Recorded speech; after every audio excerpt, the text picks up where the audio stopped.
नमस्कार दोस्तों, स्वागत है आपका हमारे YouTube चैनल एग्जामोफोबिया में। मैं धर्मेंद्र लेके आता हूँ आपके लिए UPPCS प्रिलिमिनरी 2023 से रिलेटेड मॉडल टेस्ट पेपर। जिस टेस्ट पेपर की सीरीज़ के अंतर्गत हम लोग सॉल्व कर रहे हैं विभिन्न IAS संस्थानों के टेस्ट पेपर, और इस दौरान हम लोगों ने दृष्टि IAS संस्थान के पेपर सॉल्व कर लिए हैं, GS वर्ल्ड के पेपर सॉल्व कर रहे हैं और ध्येय IAS के पेपर सॉल्व कर रहे हैं। तो इसी सीरीज़ में आज हम लोग डिस्कस करेंगे ध्येय IAS संस्थान का मॉडल टेस्ट संख्या 4। देखते हैं क्या है।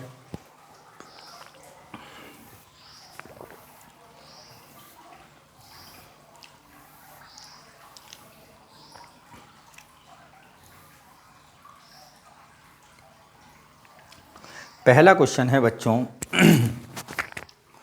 पित्रा द्वारा शैली के संबंध में निम्नलिखित कथनों का सही कथन चुनें। पहला, यह मुगल काल में संगमरमर से बनी इमारतों की दीवारों की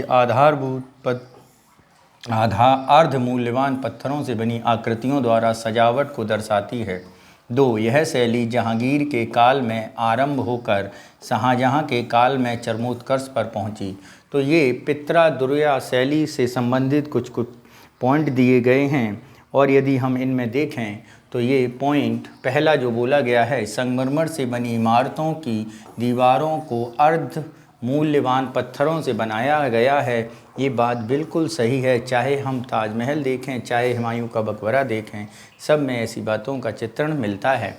तो यानी जहांगीर के काल से प्रारंभ होकर ये शाहजहां के काल में अपने चरमोत्कर्ष पर पहुंची, ये बातें दोनों पूर्णतः सत्य हैं।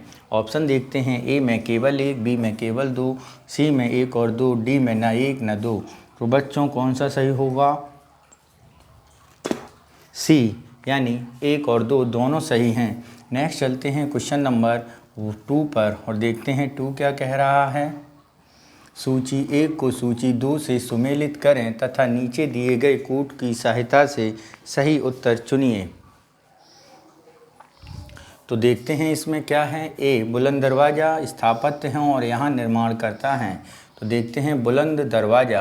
तो बच्चों बुलंद दरवाज़ा अकबर द्वारा बनवाया गया था। ठीक है बच्चों।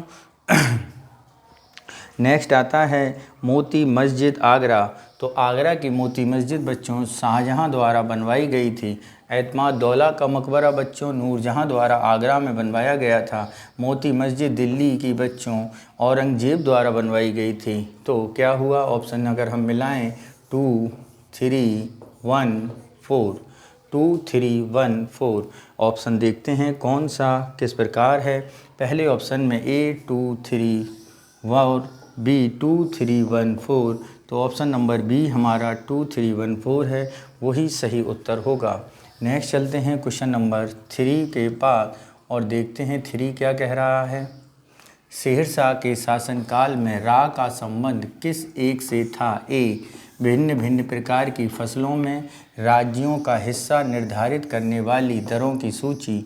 2, बी, न्याय व्यवस्था के नियमों की सूची। सी, राज्य के अधीन भूमियों के पैमाइश का ब्यौरा। डी, सैनिकों को वेतन के रूप दिए जाने वाले भूखंडों की सूची।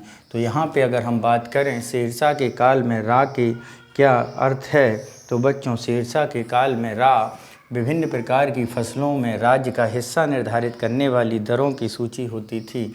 नेक्स्ट चलते हैं क्वेश्चन नंबर 4 पर और देखते हैं क्या कह रहा है।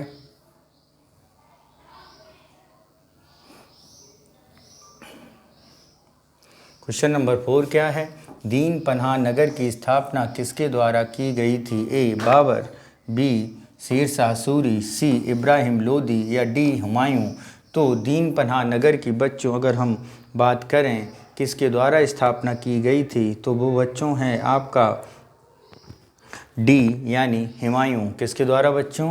हुमायूं द्वारा की गई थी। नेक्स्ट चलते हैं क्वेश्चन नंबर 5 पर और देखते हैं क्या कह रहा है। 5, निम्नलिखित में से कौन एक बाबर से संबंधित नहीं है? कौन सा बच्चों?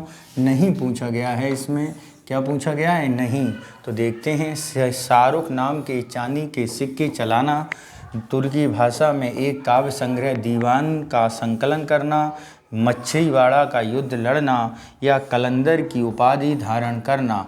तो बच्चों यदि हम बाबर से संबंधित इन तथ्यों के बारे में देखेंगे तो बाबर ने मछलीवाड़ा का युद्ध नहीं लड़ा था, यानी सी ऑप्शन सही है। ये युद्ध लड़ा गया था हुमायूं द्वारा। किसके द्वारा बच्चों? हुमायूं द्वारा लड़ा गया था।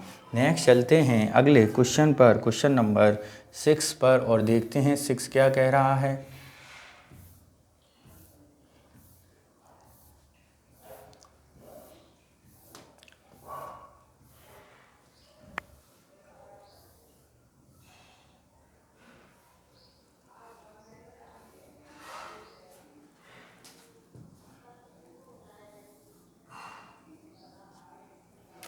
नीचे कथन दिए गए हैं जिनमें एक को अभिकथन ए, दूसरे को कारण आर कहा गया है। अभिकथन ए, अकबर के ने दीन-ए इलाही की स्थापना 1782 में की थी।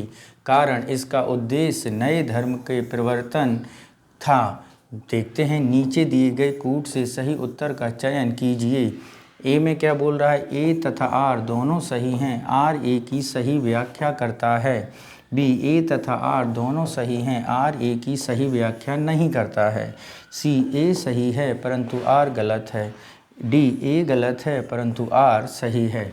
यदि हम बात करें दीन-ए इलाही धर्म के बारे में तो ये बात बिल्कुल सही है कि दीन-ए इलाही धर्म अकबर द्वारा शुरू किया गया था। ये बात पूर्णतः सत्य है। इसका उद्देश्य एक नए धर्म का प्रवर्तन करना था। अगर हम इसके कारण की बात करें तो बच्चों इसके कारण को सही से नहीं फरमाया गया है, ठीक है, क्योंकि इसका जो मुख्य उद्देश्य था वो था धर्मों में सामंजस्य स्थापित करना। क्या करना? सभी धर्मों में सामंजस्य स्थापित करना।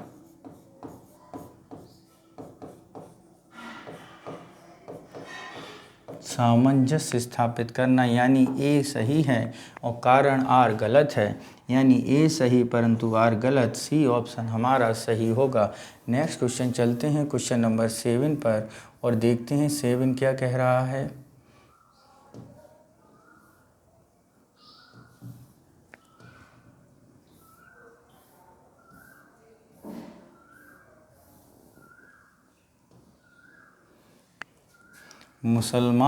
मुसम्मन बुर्ज नामक भवन किस एक के द्वारा बनवाया गया था? ए अकबर, बी हुमायूं, सी औरंगजेब या डी शाहजहां। तो मुसम्मन बुर्ज नामक भवन किसके द्वारा बनवाया गया था बच्चों? तो वो हैं आपके शाहजहां द्वारा बनवाया गया था। किसके द्वारा? शाहजहां द्वारा। नेक्स्ट चलते हैं क्वेश्चन नंबर 8। हुमायूं ने किस एक चित्रकार को सीरी कलम की उपाधि दी थी? Option A Daswant, option B Basawan, option C Mir Sayyid Ali या डी अबू सम्मद। तो बच्चों सीरी कलम की उपाधि जिस व्यक्ति द्वारा दी गई थी वो थे, जिस व्यक्ति को दी थी वो थे बच्चों अबू सम्मद। कौन थे बच्चों? अबू सम्मद को सीरी कलम की उपाधि दी थी। किसने? हुमायूं ने। ठीक है, नेक्स्ट चलते हैं क्वेश्चन नंबर 9। हिंदुस्तान के स्वर्ग के समान है, इसकी आबो हवा खुरासन से बेहतर है, यह हरा भरा है, सालों भर फूलों से रहता है। उपरोक्त कथन निम्नलिखित में से किसका है? ए बाबर, बी अमीर खुसरो, सी अलबरूनी या डी फिरदौसी। तो बच्चों हिंदुस्तान स्वर्ग के समान है और ये साल भर फूलों से लदा रहता है, ऐसा स्टेटमेंट अमीर खुसरो का था। किसका बच्चों? अमीर खुसरो का। नेक्स्ट क्वेश्चन पर चलते हैं, क्वेश्चन नंबर डी पर 10 का 10 देखते हैं और समझते हैं। निम्नलिखित कथनों पर विचार करें। कृषि दासत्व और मानेर प्रणाली सामंतवाद की अनिवार्य विशेषताएं हैं। भारत में सच्चे अर्थों में तो कृषित्व का था ही नहीं, ना ही मनेर प्रणाली, न तो कृषि दासत्व था ना ही मेनर प्रणाली। तो बच्चों यहाँ पे कृषि की विशेषताओं के बारे में बात की गई है। कृषि दासत्व और मेनर प्रणाली सामंतवाद की अनिवार्य विशेषताएं हैं, ये बात बिल्कुल गलत है। ठीक है, और भारत में कृषि दासत्व जैसी व्यवस्था थी ये नहीं थी, ये भी बात गलत है। ऑप्शन देखते हैं, केवल 1, केवल 2 1 और 2 और डी न 1 न 2, तो ऑप्शन नंबर डी हमारा सही होगा, क्योंकि दोनों बातें गलत दी गई हैं। नेक्स्ट चलते हैं क्वेश्चन नंबर 11 को और समझने का प्रयास करते हैं। नेक्स्ट है हमारा क्वेश्चन नंबर 11।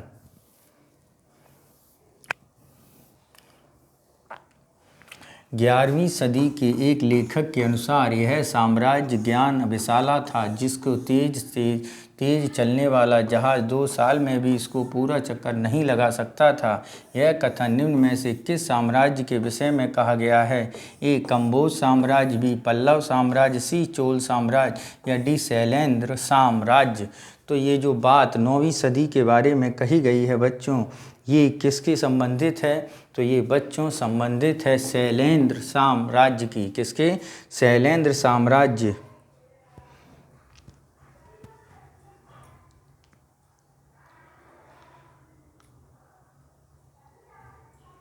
ठीक है, अगर हम बात करें शैलेंद्र साम्राज्य की, तो ये दक्षिण पूर्व एशिया में सबसे शक्तिशाली राजा था और विजयनगर जो साम्राज्य बना है वो आपके शैलेंद्र साम्राज्य के ही भग्नावशेषों पर बना था। नेक्स्ट चलते हैं कथनों पर विचार करने। जबती प्रणाली का संबंध राजा टोडरमल से जोड़ा जाता है। टोडरमल एक बाद मेधावी राजत्व अधिकारी थे जिसने कुछ समय तक सूरी के अधीन काम किया था। ऑप्शन देखते हैं, ए में केवल 1 है, बी में केवल 2 हैं, सी में केवल 1 और 2 दोनों सही हैं, डी न 1 न 2। तो यहाँ पे बच्चों अगर हम देखें जब्ती प्रणाली का संबंध किससे है, तो बच्चों जब्ती प्रणाली का संबंध सी से है, यानी 1 और 2 दोनों सही हैं। नेक्स्ट चलते हैं क्वेश्चन नंबर 13 पर और उसे देखते हैं। क्या है क्वेश्चन नंबर 13? बहमनी राज्य की स्थापना किस वर्ष की गई थी? बहमनी राज्य, option A 1336, option B 1347, option D C 1337 और ऑप्शन डी 1346। तो बच्चों बहमनी साम्राज्य की स्थापना 1347 में की गई थी। कौन? किसने? 1347 में। तो अगर हम बात करें इसकी स्थापना एक अफ़गानी द्वारा की गई थी। किसके द्वारा? अफ़गानी द्वारा, जिसका नाम था अलाउद्दीन हुसैन। अलाउद्दीन हुसैन इस अफ़गानी का नाम था। ठीक है बच्चों, समझ गए? नेक्स्ट चलते हैं क्वेश्चन नंबर 14 पर और देखते हैं निम्नलिखित में से कौन सा कथन सत्य है, कौन सा कथन असत्य है, ये बात देखनी है।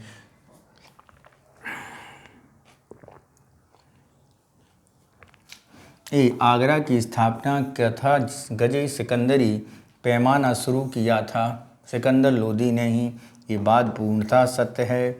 वह एक कट्टर धर्मांध शासक था, ये भी बात पूर्णतः सत्य है। उसने स्त्रियों की पीरों की मज़ारों पर जाने पर रोक लगा दी थी, ये भी बात बिल्कुल सही है। तो डी है सभी कथन सत्य हैं। तो बच्चों यहाँ पर सभी कथन सत्य हैं, यानी डी ऑप्शन हमारा सही होगा। नेक्स्ट चलते हैं क्वेश्चन नंबर 15 पर और उसे देखते हैं क्या है। नीचे 2 कथन हैं जिनमें एक अभिकथन ए तथा दूसरा कारण आर है। ए अमीरों के गैर तुर्क गोटों ने खिलजी विद्रोह का स्वागत किया। कारण खिलजियों के उदय के साथ साथ उच्च पदों पर तुर्कों के एकाधिकार हो गया। नीचे दिए गए कूट से सही उत्तर का चयन कीजिए। ए तथा आर दोनों सही हैं। आर ए की सही व्याख्या करता है। ठीक है, देखते हैं। ए तथा आर दोनों सही हैं तथा आर ए की सही व्याख्या नहीं करता है। ए सही परंतु आर गलत, ए गलत परंतु आर सही। तो यहाँ पे यदि हम बात करें कौन सी बातें सही हैं, तो बच्चों यहाँ पर ए सही है परंतु आर गलत है। नेक्स्ट चलते हैं क्वेश्चन नंबर 16 पर और देखते हैं 16 क्या कह रहा है।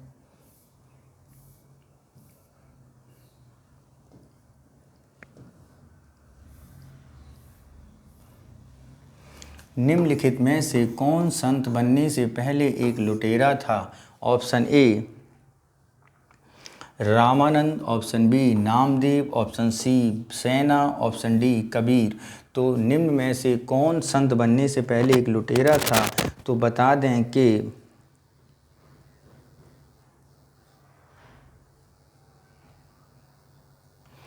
नामदेव जो थे वो संत बनने से पहले लुटेरे थे। इससे पहले अगर हम बता दें तो बच्चों ये 9वीं सदी में कब हुए थे? ये आपके 12वीं सदी में हुए संत थे, जो प्रारंभ में आपके लुटेरे थे और बाद में ये क्या हो गए? बाद में दर्जी बन गए थे। ठीक है, नेक्स्ट क्वेश्चन चलते हैं क्वेश्चन नंबर 17 पर और देखते हैं प्रसिद्ध संत रामानंद का जन्म स्थान ए प्रयागराज, बी बनारस, सी आगरा और डी मथुरा। तो प्रसिद्ध संत रामानंद का जन्म स्थान के बारे में अगर हम बात करें तो उनका जन्म हुआ था वाराणसी में। कहाँ पे बच्चों? वाराणसी में। नेक्स्ट चलते हैं क्वेश्चन नंबर 18 पर। भारतीय शास्त्रीय संगीत पर फारसी में सबसे अधिक पुस्तकों का रचना किस मुग़ल शासक के काल में हुई थी? ए अकबर, बी शाहजहां, सी औरंगजेब और डी जहांगीर। तो फारसी में सबसे अधिक शास्त्रीय संगीत का अनुवाद जिसके शासनकाल में हुआ था?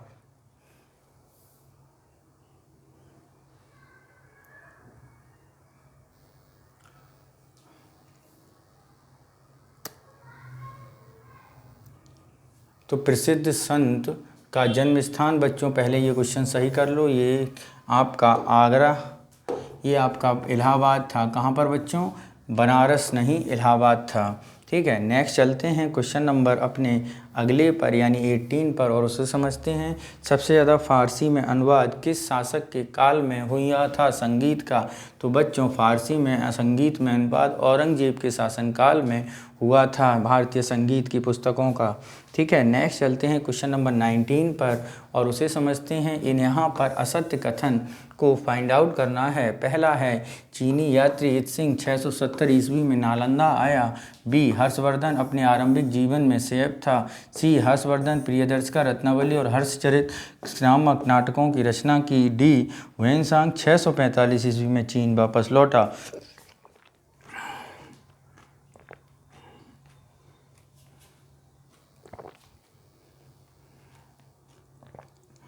तो बच्चों यहाँ पे अगर हम देखें, हर्षवर्धन ने प्रियदर्शिका, रत्नावली तथा हर्षचरित नामक नाटक के बारे में बात की गई है। तो यहाँ पर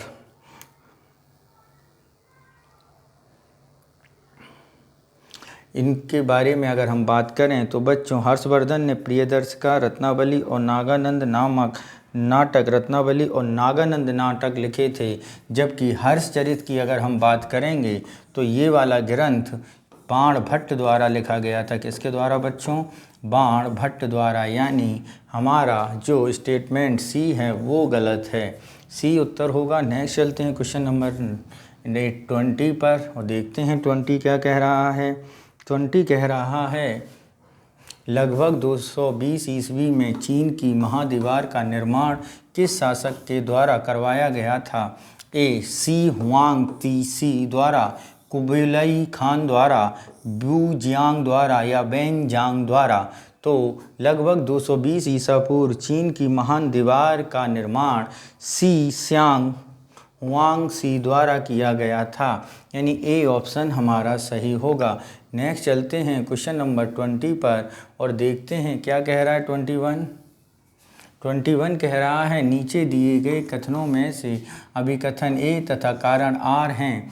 निम्नलिखित में से ऋग्वेद में लिंग पूजक अनाचार्य जातियों की चर्चा की गई है। बी लिंग पूजा हड़प्पा काल में शुरू हुआ था और आगे चलकर हिंदू समाज में पूजा का विशिष्ट विधि मानी जाने लगी। तो आपको बताना है इनमें से कौन सा कूट बिल्कुल सही है। देखते हैं। तो बच्चों ए में दिया गया है ए तथा आर दोनों सही हैं, आर ए की व्याख्या करता है। ए तथा आर दोनों सही हैं, आर ए की व्याख्या नहीं करता है। ए सही परंतु आर गलत, ए गलत परंतु आर सही। यानी क्वेश्चन नंबर ए इसका सही उत्तर होगा। तो नेक्स्ट चलते हैं क्वेश्चन नंबर 22 पर।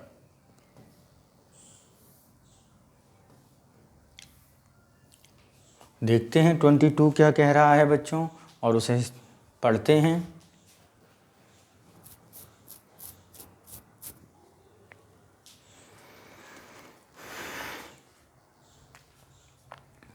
ट्वेंटी टू देखते हैं, बादरायण का ब्रह्मसूत्र किस दर्शन का मूल ग्रंथ है? नंबर ए न्याय का, बी वैशेषिक का, सी मीमांसा का या डी वेदांत का। तो यहाँ पे बादरायण का ब्रह्मसूत्र जिसका मूल ग्रंथ है तो बात बताएं तो ये वेदांत का मूल ग्रंथ है, यानी डी ऑप्शन सही होगा। नेक्स्ट चलते हैं क्वेश्चन नंबर 23 पर और उसे देखने का प्रयास करते हैं। क्या कह रहा है 23? निम्नलिखित में कथनों पर विचार करें। चंद्रगुप्त प्रथम 319 से 20 में अपने राज्यारोहण के स्मारक के रूप में गुप्त संवत चलाया था। ठीक है। नालंदा विश्वविद्यालय की स्थापना कुमार गुप्त ने की थी। तो यहाँ पर देखना है कौन सा कथन असत्य है, कौन सा कथन असत्य है। सत्य नहीं, असत्य। तो ए में केवल एक असत्य बता रहे हैं, बी में केवल 2 असत्य बता रहे हैं, सी में 1 और 2 बता रहे हैं, डी में ना तो 1 ना ही 2। यानी डी कह रहा है कि दोनों कथन आपके सत्य हैं और यहाँ पे भी जो बात है इसके अनुसार दोनों कथन पूर्णतः सत्य हैं, अतः यहाँ पर डी ऑप्शन सही होगा। नेक्स्ट क्वेश्चन चलते हैं क्वेश्चन नंबर 24 पर और उसे देखते हैं क्या कह रहा है 24। निम्नलिखित कथनों में से कौन सा सही हैं? अकबर बाल विवाह को रोकने का प्रयास किया। विवाहों की वैधानिकता की जांच करने के लिए उसने तुर्बेग नामक अधिकारी को नियुक्त किया था। तो अगर यहाँ पे हम अकबर द्वारा किए गए कार्यों को देखेंगे तो ये बात बिल्कुल सही है कि अकबर ने विवाह रोकने का प्रयास किया था और इसके लिए उसने तुर्बेग नामक अधिकारी की भी नियुक्ति की थी, यानी इसके दोनों कथन बिल्कुल सही हैं। ठीक है बच्चों, तो चलते हैं ऑप्शन नंबर ए 1, बी 2, सी दोनों, तो सी सही उत्तर होगा। नेक्स्ट चलते हैं क्वेश्चन नंबर 25 पर और देखते हैं क्या कह रहा है 25।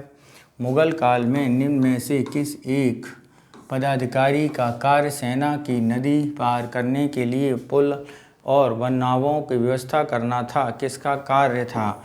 तो बच्चों ए में सिपह सालार का, बी में मीरे बहर का, सी में आमिल का और डी में कारकुन का।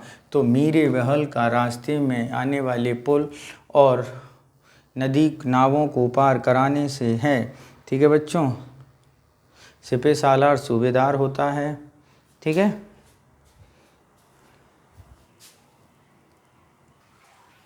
नेक्स्ट क्वेश्चन देखते हैं क्वेश्चन नंबर 26 और देखते हैं क्या है 26 में। विजयनगर साम्राज्य में वेश वक्त किसे कहा जाता था? ऑप्शन ए मनुष्यों के क्रय विक्रय को, बी भू राजस्व वसूली प्रणाली को, सी सती प्रथा को या डी विधवा विवाह को। तो यहाँ पे यदि हम बात करें किसे कहा जाता था बच्चों, तो ये कहा जाता था मनुष्यों के क्रय विक्रय को। ठीक है बच्चों, तो विजयनगर साम्राज्य में किसे कहा जाता था? तो ये आपका हुआ मनुष्यों के विक्रय को कहा जाता था वेश वर्ग। नेक्स्ट चलते हैं क्वेश्चन नंबर 27 पर देखते हैं। निम्नलिखित में से कौन से कथन असत्य हैं? कौन से कथन असत्य हैं? तो ज़रा देखते हैं। राणा कुंभा ने मालवा के महमूद खिलजी पर विजय प्राप्त की थी, ये बात सत्य है या असत्य? ओके, मालवा विजय की स्मृति में उसने कीर्ति स्तंभ का निर्माण करवाया था। तो बच्चों ये दोनों बातें क्या हैं? सत्य हैं। कैसी हैं? सत्य हैं।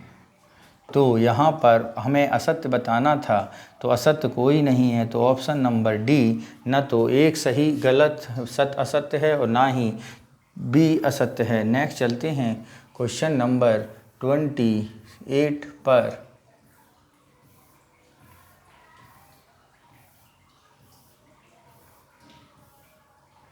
और देखते हैं 28 क्या कह रहा है। सूची 1 को सूची 2 से सुमेलित करना है। क्या करना है, सूची 1 को सूची 2 से, एक में राजवंश हैं, दूसरे में संस्थापक हैं। देखते हैं क्या है इसमें। तो यहाँ पे अगर हम बात करें बीजापुर, अहमदनगर, गोलकुंडा, बीदर, ये बातें कही गई हैं। तो यहाँ पे अगर हम बात करें बीजापुर के संस्थापक या बीजापुर के नवाब कौन था, यूसुफ आदिल शाह। ठीक है बच्चों। अहमदनगर की बात करें तो वो थे मलिक अहमद। गोलकुंडा की अगर हम बात करें तो वो थे कुली कुतुब शाह। कौन था, कुली कुतुब शाह। और बीदर की बात करें तो आमिर अली बरीद। ठीक है। तो ऑप्शन बना 4, 1, 2 और 3। 4, 1, 2, 3 ऑप्शन देखते हैं। 4, 1, 2, 3 यार 1, 2, 3 यानी ऑप्शन ए हमारा सही उत्तर होगा। नेक्स्ट चलते हैं क्वेश्चन नंबर 29 पर और देखते हैं 29 क्या कह रहा है। चोल काल से संबंधित निम्नलिखित युग्मों में से कौन सा एक युग्म सुमेलित नहीं है। देख रहे हैं जरा कौन सा युग्म सुमेलित नहीं है।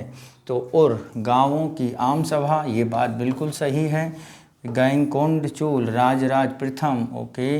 मंदिर, द्रविड़ शैली और उपयुक्त में से सही सुमेलित हैं। तो यहाँ पे अगर हम बात करें तो गंगईकोंड चोल राजराज प्रथम नहीं थे।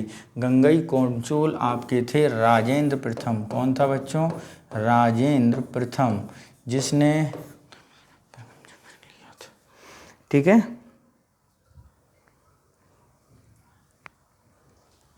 नेक्स्ट चलते हैं क्वेश्चन नंबर 30 पर और समझते हैं 13 क्या कह रहा है। 30 निम्नलिखित कथनों पर विचार करें। शंकराचार्य का जन्म 9वीं शताब्दी तमिलनाडु में हुआ था। उन्होंने अद्वैतवाद दर्शन का प्रतिपादन किया था।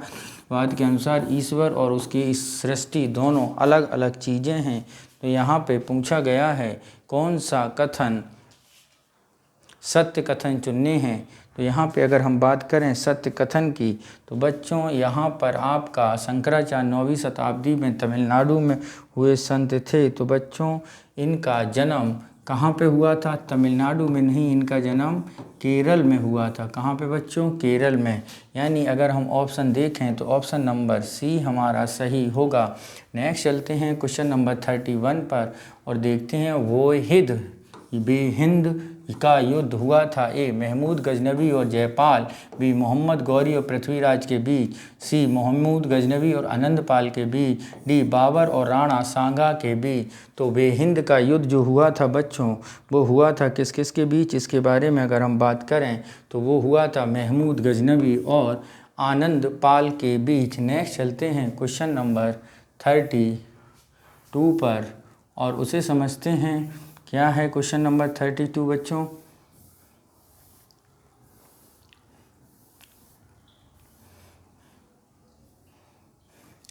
निम्नलिखित युग्मों में से कौन सा सही सुमेलित है। विदेशी राज और विजयनगर शासक, तो विदेशी यात्री पूछे गए हैं और इनमें से कौन सा सही सुमेलित है ये बताना है। तो निकोल कौंटी देवराय प्रथम के साम्राज्य के समय आया था। अब्दुल रज्जाक देवराय द्वितीय के शासनकाल में आए थे। नुनीज अच्युत देवराय के शासनकाल में आए थे। यानी सारे ऑप्शन बिल्कुल सही हैं। नेक्स्ट चलते हैं क्वेश्चन नंबर 33 पर देखते हैं। निम्नलिखित में से किस शासक ने बहमनी राज्य से बेलगाम और गोवा छीन लिए थे।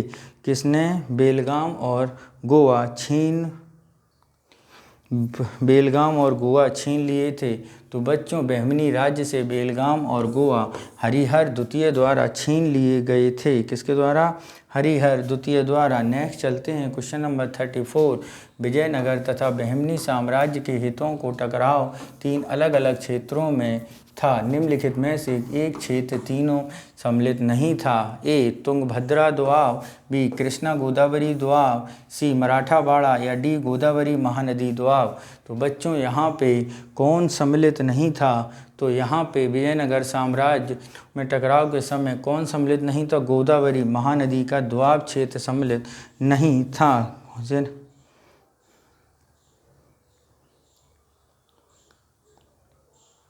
कि यहाँ पर कृष्णा गोदावरी दोआब था। कौन सा बच्चों, कृष्णा गोदावरी दोआब। ठीक है, कृष्णा गोदावरी दोआब, गोदावरी महादेव दोआब नहीं था। मराठावाड़ा क्षेत्र था और इसके अलावा तुंगभद्रा क्षेत्र था। किसका बच्चों? तुंगभद्रा। नेक्स्ट चलते हैं क्वेश्चन नंबर 35 पर और देखते हैं उसे क्या मैच हो रहा है। सूची 1 को सूची 2 से सुमेलित करना एक पुस्तक भी लेखक, और देखते हैं इनमें से कौन सी पुस्तक किसके द्वारा लिखी गई है। तो ताजिल मासिर की बात अगर हम करेंगे तो वो लिखी गई है हसन निज़ामी द्वारा। किसके द्वारा बच्चों? हसन निज़ामी द्वारा। किताब उल यमनी लिखी गई है उत्वी द्वारा। किसके द्वारा बच्चों? उत्वी द्वारा। शाहनामा की अगर हम बात करें तो वो लिखी गई है फिरदौसी द्वारा। किताब अल बरूनी द्वारा। यानी 2, 1, 3, 4 ऑप्शन देखते हैं। 2, 1, 3, 4 कहाँ पे मिलेगा? तो ऑप्शन नंबर ए में 2, 1, 3, 4 है, यानी ए उत्तर हमारा सही होगा। नेक्स्ट चलते हैं क्वेश्चन नंबर 36 पर और देखते हैं 36 क्या कह रहा है। नीचे दिए गए कथन दिए गए हैं जिनमें से एक को अभिकथन ए को कारणार कहा गया है। अभिकथन ए, तराइन की दूसरी लड़ाई में पृथ्वीराज चौहान का पराजय मिली थी।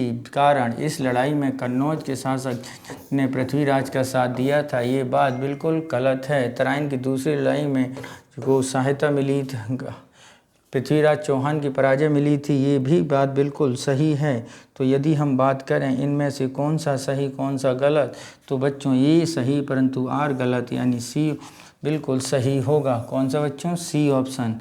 नेक्स्ट चलते हैं क्वेश्चन नंबर 37 पर और देखते हैं क्या कह रहा है 37।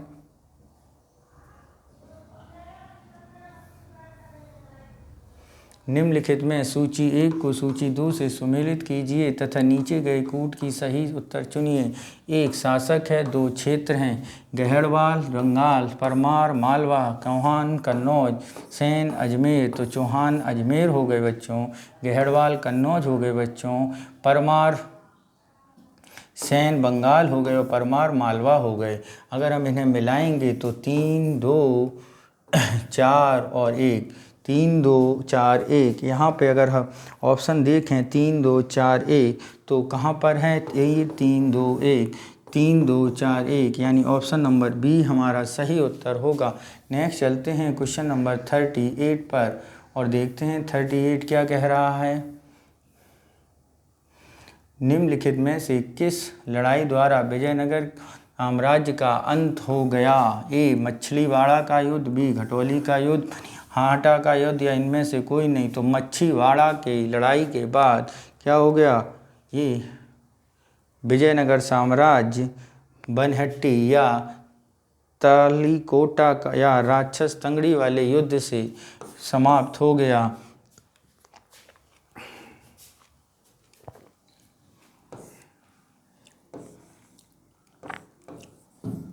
इसी युद्ध का नाम है तालीकोटा का युद्ध और इसी युद्ध का नाम है राक्षसी ताल का युद्ध। ठीक है बच्चों, नेक्स्ट चलते हैं क्वेश्चन नंबर 39 पर और देखते हैं निम्नलिखित में से कौन सी एक अहर्ता विजयनगर साम्राज्य में मंत्रिपरिषद की सदस्यता की अनिवार्य योग्यताओं के विषय में असत्य है। ए व्यक्ति को विद्वान की राजनीति में निपुण होना और उसकी आयु 10, 100, 40 से 60 वर्ष के बीच होगी। सी उसका शारीरिक रूप से स्वस्थ होना। डी उसका सारी परिवार राज परिवार से संबंधित होना। छल कपट से मुक्त होना। कौन सी अहर्ता विजयनगर साम्राज्य की मंत्रिपरिषद सदस्यता की अनिवार्यता को बताता है?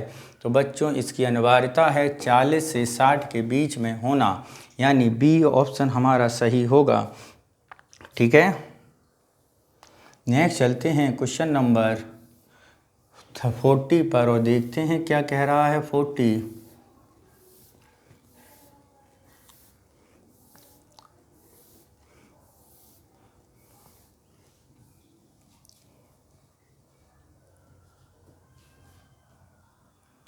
निम्नलिखित पर विचार करें ये जो हैं मामलुक वंश, लोदी वंश, दिल्ली सल्तनत में उपरोक्त वंशों की सत्ता बताए गए वर्षों के आधार पर अवरोही क्रम में स्थापित करें। यानी आपको बताना है किस वंश ने कितने समय तक शासन किया। तो अगर हम यहाँ पे देखें सबसे सारे वंशों की एक लिस्ट निकालें तो बच्चों मामलुक वंश जो गद्दी पर बैठा था वो 1206 से कब तक बैठा था, 1290 तक बैठा था। ठीक है। लोदी वंश की अगर हम बात कर लें तो ये बच्चों 1450 से लेकर 1522 तक गद्दी पर रहा, 52 तक, सॉरी 1552 तक, 1450 से 1552 तक। सैयद वंश की तुगलक वंश की बात करें तो 1320 से लेकर बच्चों कब तक, 1320 से 1414 तक। ठीक है। खिलजी वंश की बात करें तो ये बच्चों रहा है आपका 1290 से लेकर 1320 तक। ठीक है। और बचा कौन सा, सैयद वंश की अगर हम बात कर लें तो सैयद वंश रहा है 14 से 1450। ठीक है। तो बच्चों यहाँ पे देखें सबसे लंबे समय तक जो शासक किया वो आपका किसने किया, तुगलक वंश ने किया। किसने किया बच्चों। तो देखते हैं कि इसमें कौन सा हमारा क्या है सबसे ज़्यादा है। तो बच्चों सर्वाधिक अगर हम बात करें तो जो वंश लंबे समय तक शासन किया वो है आपका तुगलक वंश, यानी 3 सबसे पहले आएगा। ठीक है। उसके बाद अगर हम बात करें जिस शासक ने सबसे ज़्यादा समय तक काम किया वो है मामलुक वंश, जिसने तुगलकों के बाद सबसे ज़्यादा राज किया। ठीक है। तो यदि हम यहीं पे ऑप्शन देख लें 3 और 1 तो बच्चों 3 और 1 कहाँ पर है, सी में है, यानी सी ऑप्शन हमारा बिल्कुल सही होगा। नेक्स्ट चलते हैं क्वेश्चन नंबर 41 पर और उसे समझने का प्रयास करते हैं। 41 क्या कह रहा है, सल्तनत काल में निम्न में से कौन सी पद्धति भू राजस्व निर्धारण के रूप में नहीं अपनाई जाती थी। ऑप्शन ए बटाई, ऑप्शन बी मुक्ताई, ऑप्शन सी मापन, ऑप्शन डी कानकुत। तो कौन सी नहीं अपनाई जाती थी अगर हम उसके बारे में बात करेंगे तो बच्चों यहाँ पे आपका कौन सा आंसर बिल्कुल सही होगा। तो कौन सी पद्धति भू राजस्व निर्धारण नहीं अपनाई जाती थी, तो वो कानकुन है बच्चों। क्या, कानकूत है। ठीक है बच्चों, कानकूत। नेक्स्ट चलते हैं क्वेश्चन नंबर 42 पर और देखते हैं क्या कह रहा है 42। बलबन के संबंध में निम्नलिखित में से कौन से एक कथन सही हैं। ए, उसने दरबार में गैर इस्लामी प्रथाओं का प्रचलन किया। ए, बी, उसने दरबार में सिजदा और प्रबोस की प्रथा का आरंभ किया। सी, उसने प्रतिवर्ष ईरानी रोज़ मनाने की प्रथा आरंभ की। या दी, कभी सभी कथन सत्य हैं। तो बच्चों यदि हम बात करेंगे बलबन के बारे में तो यहाँ पर बलबन ने सारे ये काम किए हैं जबकि हमें देखना था। ठीक है। तो यानी ऑप्शन नंबर डी बिल्कुल सही होगा, ये सारे काम बलबन द्वारा कराए गए थे। नेक्स्ट चलते हैं क्वेश्चन नंबर 43 पर और उसे देखते हैं क्या कह रहा है 43। तो बच्चों 43 हमारा क्या कह रहा है उसे देखते हैं। कथन ए और आर, अलाउद्दीन खिलजी ने 1296 में देवगिरी पर आक्रमण किया। ठीक है, कब किया बच्चों, 1296 में। ओके। दूसरा, इसका उद्देश्य साम्राज्य का विस्तार करना था। तो अगर हम बात करें कि अलाउद्दीन खिलजी ने कब आक्रमण किया था, 1296 में, यानी कथन तो हमारा बिल्कुल सही है। अगर हम इसके उद्देश्य की बात करें तो इसका उद्देश्य साम्राज्य विस्तार करना नहीं बल्कि धन की लिलाप्सा थी। विस्तार करना नहीं था बल्कि धन को लूटना था। ठीक है। तो आपका कारण गलत है, यानी ऑप्शन देखते हैं ए सही, आर सही, आर ए की व्याख्या करता नहीं। ए आर दोनों सही, आर ए की व्याख्या करता नहीं। ए सही, आर गलत, यानी सी ऑप्शन हमारा बिल्कुल सही होगा। नेक्स्ट चलते हैं क्वेश्चन नंबर 44 पर और देखते हैं विश्व में सबसे बड़ा महाकाव्य महाभारत किस पर्व में गीता का उल्लेख है? Option A Virat, option B Bhishma, option C Shanti और ऑप्शन डी अनुशासन पर्व। तो बच्चों अगर हम यहाँ पे बात करें किस पर्व में गीता का उल्लेख है तो वो है आपका भीष्म पर्व। कौन सा बच्चों? भीष्म पर्व। नेक्स्ट चलते हैं क्वेश्चन नंबर 45 पर। देखते हैं क्या कह रहा है 45 और उसको सॉल्व करते हैं। किस मध्यकालीन शासक ने बूलर झील में एक कृत्रिम द्वीप जैना लंका का निर्माण कराया? ए सिकंदर शाह, बी जैनुल आबदीन, सी मुल्ला शाह या डी जलालुद्दीन मोहम्मद। तो किसने मध्यकालीन शासक जो था जिसने बूलर झील में एक कृत्रिम जैना लंका का निर्माण करवाया था, इसके बारे में अगर बात करें तो वो थे हमारे अकबर जैनुल आबदीन, यानी जिन्हें कश्मीर का अकबर कहा जाता है। ठीक है, जैनुल आबदीन को बच्चों कश्मीर का अकबर भी कहा जाता है। नेक्स्ट चलते हैं, शैव धर्म से संबंधित राजराजेश्वर मंदिर कहाँ स्थित है? शैव धर्म से संबंधित राजराजेश्वर मंदिर कहाँ स्थित है, इसके बारे में पूछा गया है। Option A Tanjore Tamil Nadu, B Hampi Karnataka, C Varanasi Uttar Pradesh, D उपरोक्त में से कोई नहीं। तो बच्चों ये मंदिर है आपका तंजौर में। कहाँ पर है बच्चों? तंजौर तमिलनाडु में। नेक्स्ट चलते हैं, अगर हम इस मंदिर के बारे में और बताएं कि ये मंदिर बनवाया किसने था तो बच्चों ये मंदिर राज चोल ने बनवाया था। किसने बच्चों? राज चोल ने। ठीक है, 1003 से 1010 तक के काल के दौरान ये मंदिर बनवाया गया था। नेक्स्ट चलते हैं क्वेश्चन नंबर 46 पर और उसे सॉल्व करने का प्रयास करते हैं। क्या है? अभिकथन ये है, मुगल काल गुप्त काल के बाद दूसरा स्वर्ण युग कहा जाता है। ठीक है, मुगल काल में भारत में सांस्कृतिक गतिविधियों की बहुमुखी विकास हुआ। नीचे दी गई कूट का सही चयन कीजिए।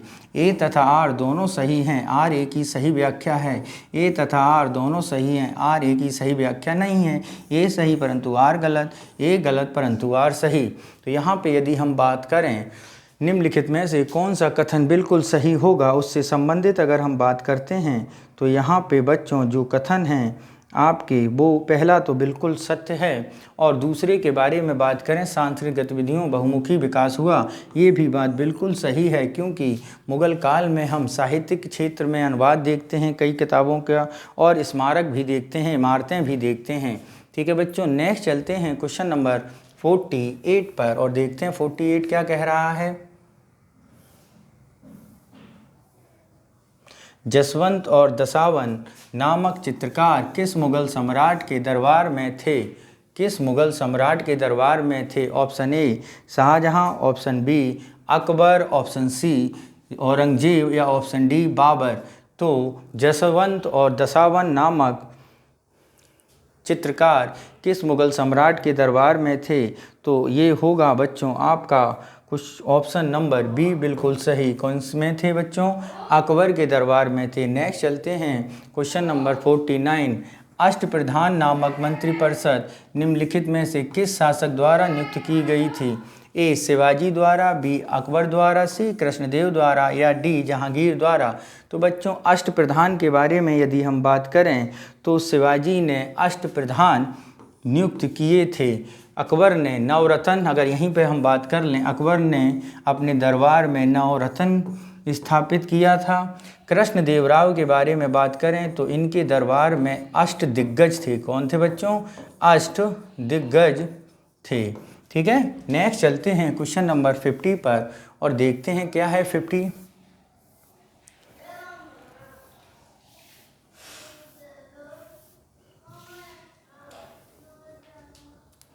निम्नलिखित में से कौन एक विजयनगर साम्राज्य में रचित नहीं है?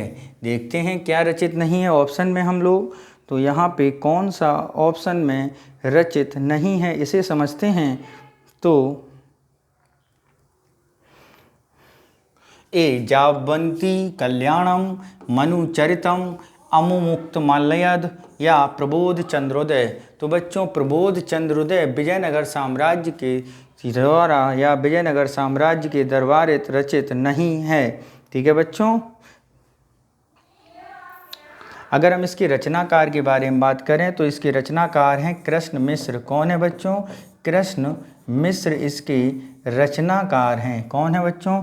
कृष्ण मिश्र, जो चंदेल वंशी राजपूत राजा कीर्तिवर्मन के सभा में रहते थे। ठीक है, कहाँ रहते थे ये कीर्तिवर्मन की सभा में रहते थे। किसके बच्चों? कीर्तिवर्मन। और कीर्तिवर्मन कहाँ राजा थे? चंदेल शासक थे। कौन से शासक बच्चों? चंदेल शासक थे। नेक्स्ट चलते हैं क्वेश्चन नंबर 51 पर और समझते हैं क्या है 51।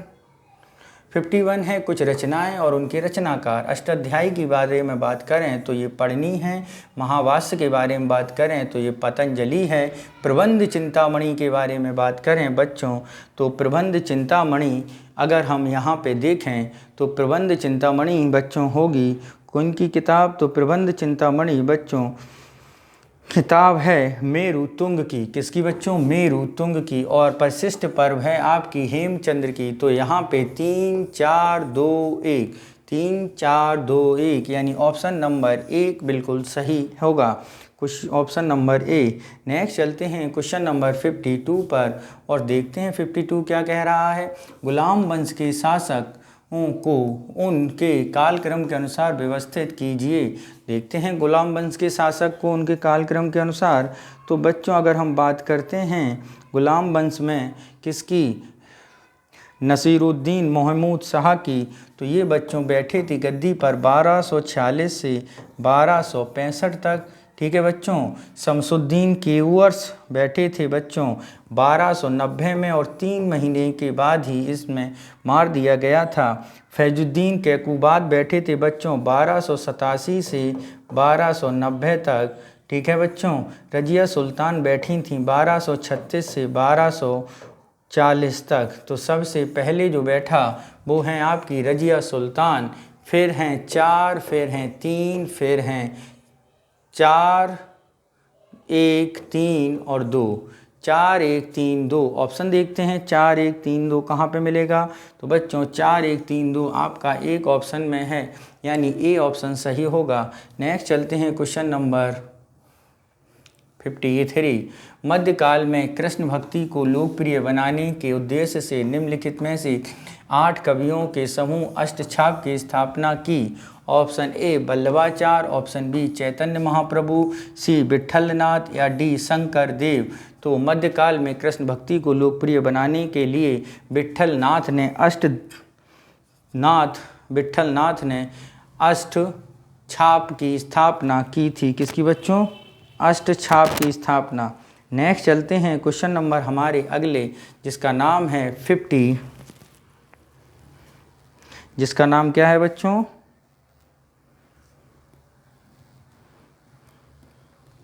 54 और उसे समझते हैं 54 को। देखते हैं 54। निम्नलिखित कथनों पर विचार करना। 15वीं शताब्दी में पश्चिम भारत में की चित्रकला शैली पर फारसी प्रभाव पड़ने लगा। मुगल चित्रकला शैली का विकास अकबर के शासनकाल में हुआ था। तो यहाँ पे अगर हम बात करें तो ये दोनों कथन सही हैं। ठीक है बच्चों। लेकिन विकास प्रारंभ अकबर में हुआ था, सर्वाधिक जहांगीर के समय हुआ था। तो यहाँ पे अगर हम बात करें तो कौन सा कथन सत्य होगा? तो यहाँ पे दोनों कथन सत्य होंगे, यानी सी ऑप्शन हमारा सही होगा। नेक्स्ट चलते हैं क्वेश्चन नंबर 52 पर और देखते हैं क्या कह रहा है 52।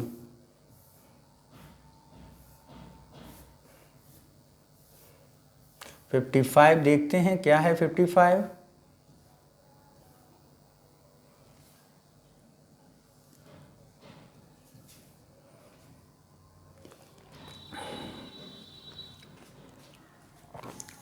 कथन दिए गए हैं। कथन ए देखते हैं। प्राचीन भारत में वास्तुकला, शिल्पकला और चित्रकला आज की तुलना में पहले से कहीं अधिक गहरा संबंध था।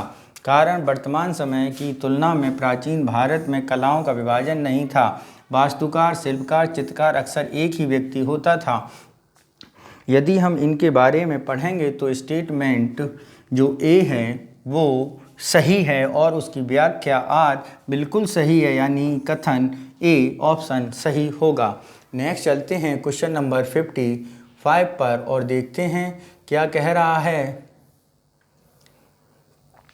बेताल दाउल मंदिर अवस्थित है? ऑप्शन ए भुवनेश्वर में, ऑप्शन बी भोपाल में, ऑप्शन सी आगरा में, ऑप्शन डी रायपुर में। तो ये मंदिर बच्चों है आपका भुवनेश्वर में। नेक्स्ट चलते हैं क्वेश्चन नंबर 57 पर और उसे समझते हैं। निम्नलिखित युग्मों में से कौन सा सही सुमेलित नहीं है? ए राज्य नृत्य नाटक, ए उत्तर प्रदेश नौटंकी सही सुमेलित है, गुजरात लेज़िम, ठीक है बच्चों, क्या है? गुजरात लेज़िम, ये बच्चों सही सुमेलित नहीं है। महाराष्ट्र तमाशा सही है, पश्चिम बंगाल यात्रा सही है। अगर हम यहाँ पे बात करें जो गुजरात के नाटक, जो गुजरात के नृत्य नाटक को, तो उसे भवाई बोला जाता है। क्या बोला जाता है? भवाई बोला जाता है, ठीक है बच्चों। लेज़िम के बारे में अगर हम बात करें तो ये है आपका महाराष्ट्र का। कहाँ पर है बच्चों? महाराष्ट्र का है लेज़िम। तो ऑप्शन नंबर बी हमारा सही उत्तर होगा। क्वेश्चन नंबर 58 देखते हैं। 58 क्या कह रहा है? महापुराणों के प्रमुख विषयों की संख्या है 1, 3, 5 और 9। महापुराणों के विषयों के प्रमुख विषयों की संख्या के बारे में पूछा गया है। तो प्रमुख विषयों की संख्या बच्चों 5 है। क्या है बच्चों? 5 है, ठीक है। अगर ये 5 हम विषय देखें तो एक है सर्ग, दूसरा है प्रतिसर्ग, तीसरा है मध्वंतर मनवंतर, ठीक है, और चौथा है आपका वंशानुचरित वंशानुचरित। नेक्स्ट क्वेश्चन नंबर 59 देखते हैं और उसे समझते हैं। 59 प्राचीन भारतीय इतिहास के संदर्भ में पहाई, महायावी, रीवा और रोहा ससीपहा है। तो बच्चों यहाँ पे अगर हम बात करें ये क्या हैं? तो बच्चों ये ए पहाड़ियाँ हैं, बी कवित्रियाँ हैं, सी भाषा शैली है या डी नृत्य है। तो बच्चों ये सब कवित्रियाँ हैं। नेक्स्ट चलते हैं क्वेश्चन नंबर अपने अगले पर, जिसका नंबर है आपका 60।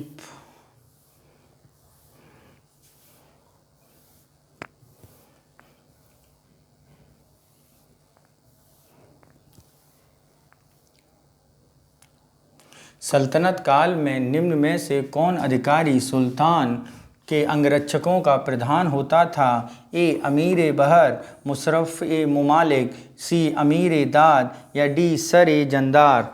तो बच्चों कौन होता था? तो यहाँ पे अगर हम बात करें तो ये सर ए जंदार जो होता था वो अंगरक्षकों का प्रधान होता था। नेक्स्ट चलते हैं क्वेश्चन नंबर 61 पर और देखते हैं कवि राजमार्ग नामक कन्नड़ भाषा के एक विषय ग्रंथ की रचना किस शासक ने की? ए धर्मपाल, बी दंतीदुर्ग, सी अमोघवर्ष या डी कृष्णदेवराय। तो बच्चों कवि राजमार्ग नामक कन्नड़ भाषा की रचना जिसने की वो थे आपके अमोघवर्ष। नेक्स्ट चलते हैं क्वेश्चन नंबर 62 पर। निम्नलिखित में से कौन सा एक भारत में प्रागैतिहासिक काल के स्रोत सामग्री के रूप में उपयोग में नहीं है? ऑप्शन ए मृदभांड है, बी हाथ की खुलाड़ियाँ, सी अस्थि पंजर या डी जीवाश्म। तो बच्चों यहाँ पर अगर हम बात करें तो प्रागैतिहासिक काल के लिए हमें स्रोत सामग्री मृदभांड नहीं मिले हैं। नेक्स्ट चलते हैं क्वेश्चन नंबर 63 पर देखते हैं अकबर द्वारा समर्थन प्राप्त वहदत उल वजूद की अवधारणा से तात्पर्य क्या था? ए देखते हैं ए है परमत्व का एकता, बी विधवा विवाह को प्रोत्साहन, सी काफरों के विरुद्ध युद्ध या डी इस्लामिक शुद्धता। तो वहदत उल वजूद जो था वो था परमत्व की एकता पर, यानी परब्रह्म एक है। नेक्स्ट चलते हैं क्वेश्चन नंबर 64 पर और देखते हैं क्या कह रहा है 64। निम्नलिखित युग्मों में से कौन सही सुमेलित नहीं है? ऑप्शन में रियासतें हैं, यहाँ पर शासक है तो बाकाटक प्रवरसेन सही है, राष्ट्रकूट दंतीदुर्ग सही है, पल्लव सिंहविष्णु सही है, चालुक्य राजराज प्रथम गलत है। राजराज प्रथम क्या थे? वो थे हमारे चोल, यानी डी ऑप्शन हमारा सही होगा। नेक्स्ट चलते हैं क्वेश्चन नंबर 65 पर। प्राचीन संगम युग के संबंध में कौन एक कथन असत्य है? ए, वर्ण व्यवस्था प्रचलित नहीं थी। बी, सती प्रथा का प्रचलन नहीं था। डी, वस्त्र उद्योग सर्वाधिक प्रचलित था। डी, वैदेशिक व्यापार भारतीय पक्ष में था।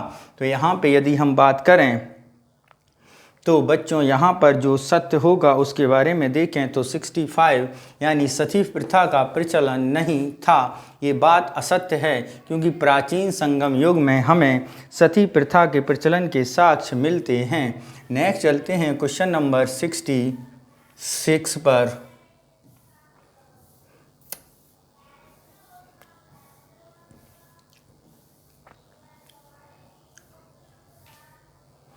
देखते हैं क्या कह रहा है। निम्नलिखित संगम युगीन साम्राज्य में से किस एक साम्राज्य के शासकों ने नौसैनिक पराक्रम का उदाहरण दिया और मालदीव पर विजय प्राप्त की? A, Chola. B, Chera. C, Pandya. या डी, इनमें से कोई नहीं।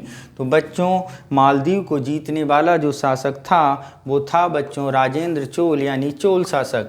नेक्स्ट चलते हैं क्वेश्चन नंबर 67 पर और उसे समझते हैं क्या कह रहा है। 67 एक तरफ कथन है, दूसरी तरफ उनका चोल शासक दिल्ली दक्षिण भारत का मंदिर स्थापत्य चरमोत्कर्ष था। इस काल में स्थापत्य द्रविड़ शैली में लोकप्रिय हुई।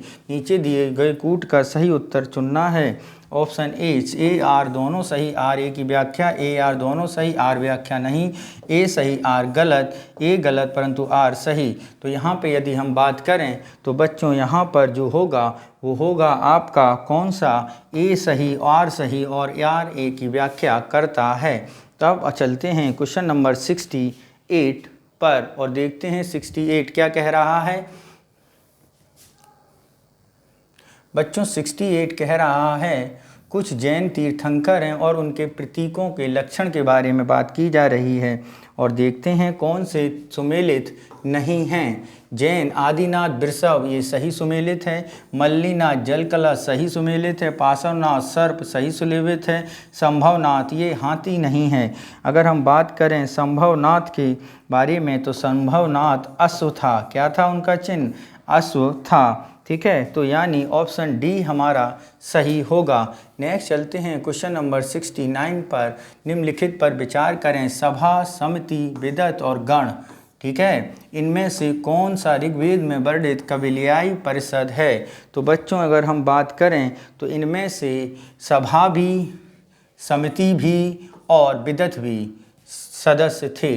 अगर हम यहाँ पे बात करें तो सभा जो होती थी वो श्रेष्ठ लोगों की या सम्भ्रात लोगों की होती थी। समिति जो होती थी उसे आम जनसभा, आम सभा भी बोला जाता था, आम लोगों की सभा, यानी हर व्यक्ति इसका सदस्य होता था। समिति में बात करें तो संभ्रांत और श्रेष्ठ लोगों का सदस्य होते थे। ठीक है, यानी ये सभी गढ़ छोटे छोटे कबीले होते थे। ठीक है, यानी ये सारी बातें बिल्कुल सही हैं। नेक्स्ट चलते हैं क्वेश्चन नंबर 70 पर और देखते हैं निम्नलिखित में से कौन सा जैन संबंधित नहीं है। ऑप्शन ए संबर, बी निर्जरा, सी निर्वाण और डी बंधन। तो बच्चों यहाँ पे अगर हम बात करें कौन संबंधित नहीं है तो यहाँ पे आपका निर्वाण जैन धर्म से संबंधित नहीं होगा। नेक्स्ट चलते हैं क्वेश्चन नंबर 71 पर और देखते हैं क्या कह रहा है। 71 क्या कह रहा है। बौद्ध साहित्य में मिलिंद पन्हो निम्नलिखित में से किन दो प्रमुख चरित्रों के मध्य प्रश्नोत्तरी है। ए मिनांडर और नागसेन, बी नागसेन एवं मिथुमिट्स, सी कनिष्क एवं मिनांडर, डी नागसेन एवं एंटियालकिट्स। तो बच्चों ये है मिनांडर एवं नागसेन के मध्य। ठीक है बच्चों, नेक्स्ट चलते हैं क्वेश्चन नंबर 71 पर। सल्तनत काल में अरिजे ममालिक किसे कहा जाता था। ए सैन्य विभाग के प्रधान को, बी वित्त प्रधान को, सी तोप खाने के उपाध्यक्ष को या डी विदेश मंत्रालय के अध्यक्ष को। आरजे ममालिक किसे कहा जाता था तो आरजे ममालिक कहा जाता था सैन्य भाग के प्रधान को। नेक्स्ट चलते हैं क्वेश्चन नंबर 73 और देखते हैं क्या कह रहा है। 73 संगमरमर की बारीक नक्काशी व एवं अद्भुत मूर्तिकारी के लिए प्रसिद्ध जैन मंदिर अवस्थित है। ए सिरोही में, बी छतरपुर में, सी ग्वालियर में या डी उज्जैन में। तो संगमरमर की बारीक नक्काशी के लिए जो मंदिर प्रसिद्ध था उस मंदिर का नाम है बच्चों सिरोही में। कहाँ पे बच्चों? सिरोही में। नेक्स्ट चलते हैं क्वेश्चन नंबर 74 पर और देखते हैं क्या है 74। निम्न पर विचार स्तूप, सांची, चित्रकारी, बाग, मंतगेश्वर, खजुराहो। तो यहाँ पे आपको बताना है कौन सा सही सुमेलित है। तो बच्चों यदि हम बात करें यहाँ पर, तो यहाँ पर जो बोला गया है तो ए में 1 और 2, बी में 2 और 3, सी में 1 2 3 और डी में इनमें से कोई नहीं। तो यहाँ पे 1 2 3 तीनों सम्मिलित हैं। नेक्स्ट चलते हैं क्वेश्चन नंबर 75 पर और देखते हैं क्या है 75। बच्चों 75 में कूट दिए गए हैं और उन कूटों को सूची 2 के साथ मिलाना है। तो यदि हम बात करें विष्णु मंदिर तो वो कहाँ पर है? तिगवा में है। यानी तिगवा कहाँ पर है? जबलपुर में। कहाँ पर बच्चों? जबलपुर में। ठीक है। शिव मंदिर की बात करें तो वो भूमरा में है। कहाँ पर बच्चों? भूमरा में। ये कहाँ पर है? ये नागौद में है। ये भी नागौद मध्य प्रदेश में ये भी है।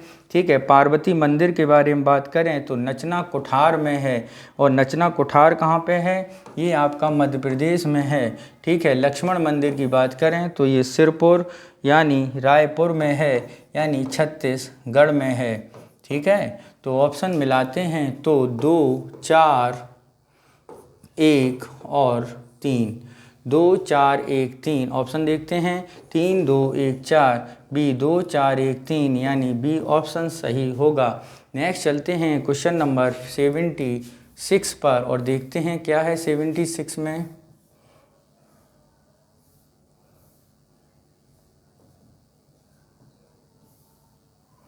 निम्नलिखित में से किसने सती प्रथा को आत्महत्या का कार्य कहकर विरोध किया? ए अंग्रियस, बी बाणभट्ट, सी उष्णा या डी विष्णु।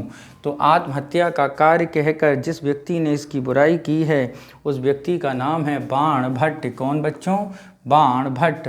नेक्स्ट चलते हैं क्वेश्चन नंबर 77 पर और देखते हैं निम्नलिखित विदेशी यात्रों से सही सुमेलित नहीं है। अल मसूदी किसके काल में आया था? महिपाल के काल में आया था। सही है। रॉल्फ फिंच किसके काल में? अकबर के काल में। सही है। डोमिंगो पसेवस, अच्युत देवराय ये गलत है, जबकि फ्रांसिस्को पेलसार्ड ये सही है। तो डोमिंगो पायस एक पुर्तगाली यात्री था जो विजयनगर साम्राज्य में कृष्ण देव राय के समय आया था। किसके बच्चों? कृष्ण देव राय के समय में आया था। नेक्स्ट चलते हैं क्वेश्चन नंबर 78 पर। निम्नलिखित कथनों पर विचार करिए। गुप्त शासकों की शासकीय भाषा संस्कृत थी। अजंता की गुफाएं की महायान की शाखा से संबंधित हैं। ऑप्शन ए असत्य कथन है। केवल 1, सी बी केवल 2, 1 और 2 दोनों, न 1 न 2। तो बच्चों शासकीय भाषा संस्कृत थी, इसके बारे में जो बातें कही गई हैं इसमें कौन सा सही होगा? तो बच्चों यहाँ पर दूसरा कथन गलत है, जबकि पहला सही, यानी इसमें अगर हम बात करें तो दोनों कथन गलत हैं, यानी आपका ऑप्शन डी सही होगा। ठीक है बच्चों। आपको असत्य ढूंढना है तो इस हिसाब से दोनों कथन सत्य हैं और कोई भी कथन असत्य नहीं है। डी ऑप्शन सही होगा। नेक्स्ट चलते हैं 79। कर्ज, चौपार, सुदामा, विश्व झोपड़ी हैं किसकी हैं? गुफाएं हैं, शासक है, घोड़े हैं और कर हैं। तो ये सब की सब गुफाएं हैं, ए हैं। ठीक है। कर्ज चौपार जो अशोक ने अजीबकों को दी थी।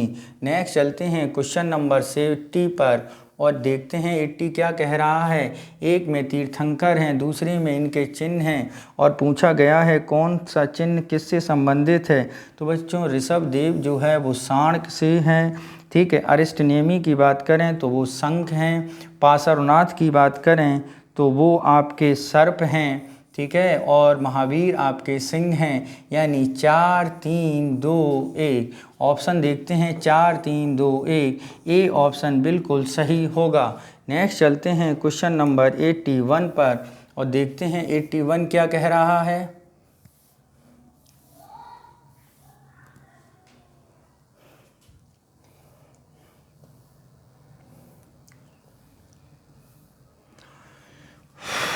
शून्य संपादनी किस साम्राज्य का प्रमुख धार्मिक ग्रंथ है? ए सिख, बी लिंगायत, सी अजीबक या डी घोर अक्रियावादी। तो बच्चों शून्य संपादनी किस साम्राज्य का मुख्य धार्मिक ग्रंथ है, इसके बारे में बात करें तो ये लिंगायत संप्रदाय का धार्मिक ग्रंथ है। किसका बच्चों? लिंगायत संप्रदाय का। अगर इसके प्रवर्तक के बारे में बात करें तो इसके प्रवर्तक अल्लभ प्रभु थे। कौन बच्चों? अल्लभ प्रभु थे। ठीक है। और इनके शिष्य वासव को बताया जाता है, इनका शिष्य वासव था। कौन था बच्चों? वासव इनके शिष्य थे। नेक्स्ट चलते हैं क्वेश्चन नंबर 82 पर और देखते हैं सूची 1 को सूची 2 से सुमेलित करिए और कूट की सहायता से सही उत्तर दीजिए। देखते हैं बच्चों क्या है सूची 1 और सूची 2। सूची 1 में सिंधु सभ्यता स्थल और डी में है संबंधित नदी। तो यहाँ पर देखते हैं क्या है बच्चों, तो आलमगीरपुर है आपका हिंडन नदी पर। रोपण के अगर बारे में बात करें तो वो है सतलज नदी पर।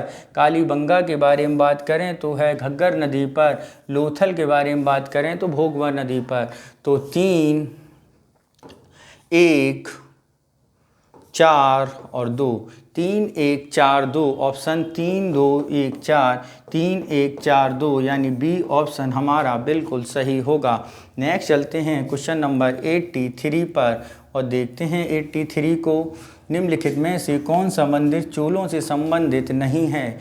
ए ऐरावतेश्वर मंदिर, बी कोरंगनाथ मंदिर, सी बृहदेश्वर मंदिर या डी कैलाश नाथ मंदिर। तो यहाँ पे यदि हम बात करें चोलों के मंदिर कौन संबंधित नहीं है तो यहाँ पर बच्चों आपका कैलाश नाथ मंदिर सही नहीं होगा। कौन सा बच्चों? कैलाश नाथ मंदिर। ठीक है। वो कैलाश नाथ मंदिर जो था बच्चों वो राष्ट्रकूटों द्वारा बनवाया गया था। किसके द्वारा? राष्ट्रकूटों द्वारा। नेक्स्ट चलते हैं क्वेश्चन नंबर 84 पर। देखते हैं तैमूर के भारत पर आक्रमण के समय दिल्ली पर शासक कौन था? ऑप्शन ए खिर्ज खां, बी नसरुद्दीन महमूद, सी अबू बकर या डी मोहम्मद बिन तुगलक। तो तैमूर के समय भारत पर शासक नसरुद्दीन महमूद का था। किसका था बच्चों? नसरुद्दीन महमूद। अगर हम इनके आक्रमण की बात करें तो इनका आक्रमण बच्चों हुआ था 1398 में। कब बच्चों? 1398 ईस्वी में हुआ था।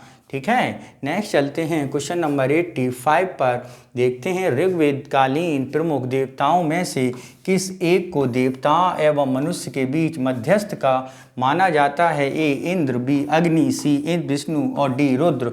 तो किसे माना जाता है बच्चों? अग्नि देवता को मध्यस्थ माना जाता है। नेक्स्ट चलते हैं क्वेश्चन नंबर 86 पर और समझते हैं 86 क्या कह रहा है।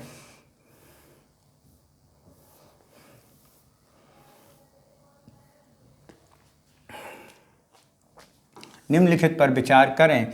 First Malwa, second Gujarat, third Chittor और फोर्थ रणथंभौर। उपरोक्त में अलाउद्दीन खिलजी द्वारा भारतीय राज्यों के आक्रमण का सही क्रम बताना है। तो अगर हम इसके सही क्रम के बारे में बात करें तो बच्चों अलाउद्दीन खिलजी ने सबसे पहले गुजरात पर कब हमला किया था? गुजरात पर बच्चों किया था 1297 में। कब बच्चों? 1297 में। ठीक है। इसके बाद उसने रणथंभौर पर 1301 में हमला किया था। ठीक है। इसके बाद चित्तौड़ की अगर हम बात करें तो ये हमला उसका हुआ था 1303 में और मालवा की अगर बात करें तो हमला हुआ था 1305 में। तो इसके अनुसार अगर हम मिला लें तो 2, 4, 3 और 1, 2, 4, 3, 1, 2, 3, 4, 2, 4, 3, 1 यानी बी ऑप्शन हमारा सही होगा। नेक्स्ट चलते हैं क्वेश्चन नंबर 87 पर और देखते हैं क्या कह रहा है 87 अभिकथन है और आर में उसकी व्याख्या की गई है। ए गियासुद्दीन तुगलक ने मलिक उल गाजी की उपाधि धारण की। उसने मंगोलों को कई बार पराजित किया था। तो अगर हम बात करते हैं यहाँ पे तो ए कथन सही है और कारण भी इसका सही है। तो ऑप्शन नंबर ए आर दोनों सही हैं और आर ए की व्याख्या करता है यानी ए ऑप्शन सही होगा। नेक्स्ट क्वेश्चन चलते हैं क्वेश्चन नंबर 88 और समझते हैं क्या कहता है 88। ठीक है बच्चों। निम्नलिखित कथनों में से कौन सा कथन असत्य है, यानी आपको गलत कथन ढूंढना है, कौन सा असत्य है। ए, मोहम्मद बिन तुगलक ने कृषि सुधार हेतु कदम उठाए थे। बात बिल्कुल सही है, उठाए थे। उसने दीवाने अमीर खोई को एक अलग विभाग की स्थापना की, ये भी बात बिल्कुल सही है। यानी दोनों स्टेटमेंट बिल्कुल सत्य हैं। केवल एक नहीं, केवल दो नहीं, एक और दो दोनों, न तो एक न दो। तो कूट के अनुसार दोनों कथन सत्य हैं, यानी असत्य बताना था। तो 80 का डी। नेक्स्ट चलते हैं 89 पर। निम्नलिखित में से किस घटना के संबंध में मोहम्मद बिन तुगलक से नहीं है।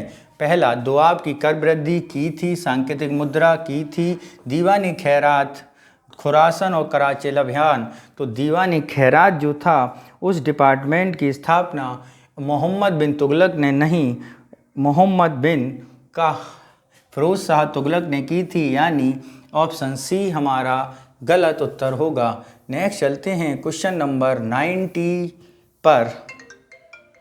देखते हैं 90 क्या कह रहा है और उसे समझते हैं।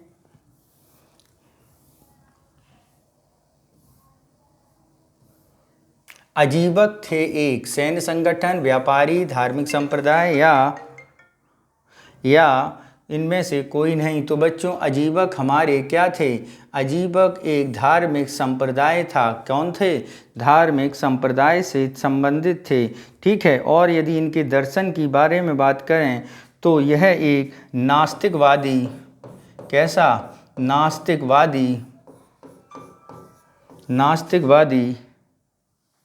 और क्या था, नास्तिकवादी होने के साथ साथ अगर हम बात करें नियतिवाद, भौतिकवादी, नास्तिकवादी, भौतिकवादी,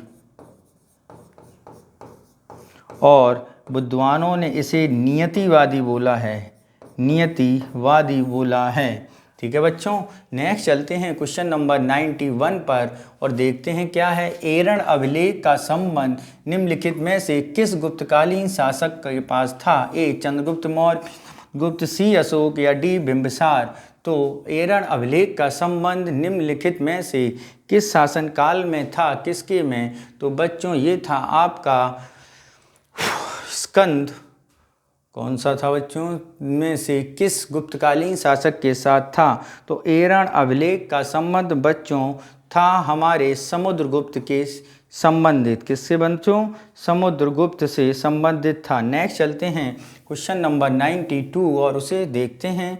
निम्नलिखित में से कौन सा सही सुमेलित नहीं है। शक विजेता चंद्रगुप्त द्वितीय, हूणों को पराजय स्कंदगुप्त, देवगुप्त, कुमारगुप्त, भारत का नेपोलियन समुद्रगुप्त। तो इसमें से सही सुमेलित निकालना है जो गलत सुमेलित हो। तो बच्चों अगर हम बात करते हैं यहाँ पे गलत सुमेलित कुमारगुप्त है, यानी देवगुप्त जो थे वो उन्होंने किसकी उपाधि ली थी। तो उन्होंने चंद्रगुप्त द्वितीय ने विक्रमादित्य की उपाधि ली थी, जिनको हम देवगुप्त के नाम से जानते हैं। ये कौन थे, चंद्रगुप्त द्वितीय। ठीक है, और इनकी उपाधि जो थी वो विक्रमादित्य की थी। किसकी बच्चों, विक्रमादित्य की।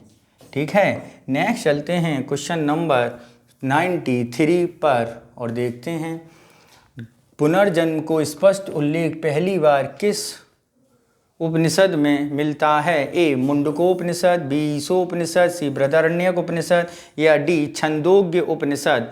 तो पुनर्जन्म के बारे में पहली बार उल्लेख बच्चों जिस उपनिषद में मिलता है वो है हमारा बृहदारण्यक उपनिषद। किसमें बच्चों, बृहदारण्यक उपनिषद में पुनर्जन्म के बारे में मिलता है। ठीक है, और ये हमारा सबसे विशाल उपनिषद भी है, सबसे बड़ा उपनिषद भी है। ये बड़ा उपनिषद भी यही है, सबसे बड़ा विशाल उपनिषद बृहदारण्यक उपनिषद है। नेक्स्ट क्वेश्चन चलते हैं 94 पर और देखते हैं 94 क्या कह रहा है। 94 कह रहा है पल्लव निम्नलिखित में से किस एक शासक ने अपना पहला दूतमंडल चीन भेजा और चीनी बौद्ध यात्रियों के लिए नागपट्टनम में एक विहार का निर्माण कराया। महेंद्रवर्मन प्रथम, रुद्रसेन प्रथम, सिंहवर्मन द्वितीय या प्रवरसेन द्वितीय। तो बच्चों कौन सा था वो 94 देखते हैं, तो वो थे हमारे नरसिंह वर्मन द्वितीय। नेक्स्ट चलते हैं क्वेश्चन नंबर 95 और उसे समझते हैं। ऋग्वेद कालीन राजनीतिक इकाइयों की सबसे छोटी और सबसे बड़े तक का सही क्रम बात देखते हैं। ऋग्वेदिक कालीन की सबसे छोटी की अगर हम बात करें तो कुल, फिर ग्राम, फिर बेस, फिर जन, यानी डी ऑप्शन बिल्कुल सही होगा। नेक्स्ट चलते हैं क्वेश्चन नंबर 96 पर और देखते हैं 96 क्या कह रहा है।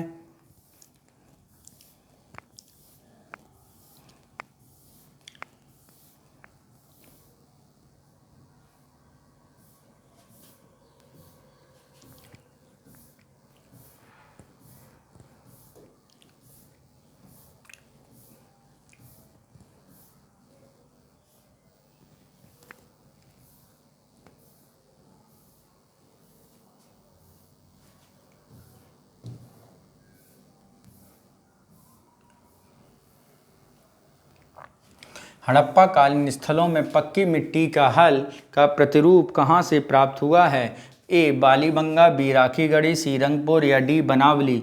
तो पक्के हल का प्रतिरूप हमें बनावली से मिला है। नेक्स्ट क्वेश्चन नंबर 97 देखते हैं। निम्नलिखित कथनों में से कौन सा स्तूप के संबंध में सत्य है? इसके ऊपर छत्र रहता है, इसके चारों ओर वेदिका होती है, इसमें गर्भगृह होता है। देखते हैं ऑप्शन ए 1 और 2, बी 2 और 3, सी 1 और 3, डी 1 2 3।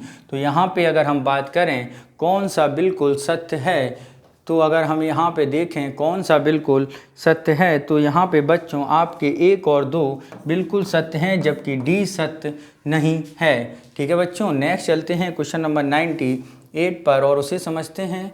ऋग्वेद काल में देवता इंद्र के संबंध में निम्नलिखित कथनों पर कौन सा कथन सत्य नहीं है?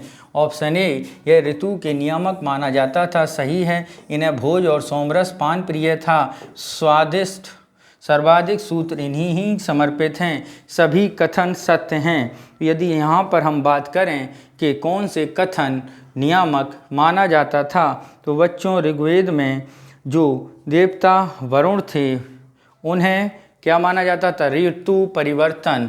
तो ये बात एक बिल्कुल गलत बताई गई है। ठीक है, नेक्स्ट चलते हैं क्वेश्चन नंबर 99 पर और देखते हैं 99 क्या कह रहा है। एक तरफ राजवंश हैं, दूसरी तरफ उनकी राजधानियां हैं। देखते हैं भैया राजवंश और उनकी राजधानियां क्या कह रही हैं। तो बच्चों गुजरात में चालुक्यों की राजधानी की अगर हम बात करें तो वो थी अनिलवाड़, चेदी के कलचुरी की बात करें तो वो थी त्रिपुरी। ठीक है, और यदि हम मालवा के परमार की बात करें तो धार, सखम्बकरी अजमेर की राजधानी थी। तो 1 2 4 4 3 यानी 1 2 3 4, तो 1 2 4 3 यही ऑप्शन सही होगा। नेक्स्ट क्वेश्चन नंबर 100 देखते हैं हम लोग और देखते हैं 100 में आगे क्या है।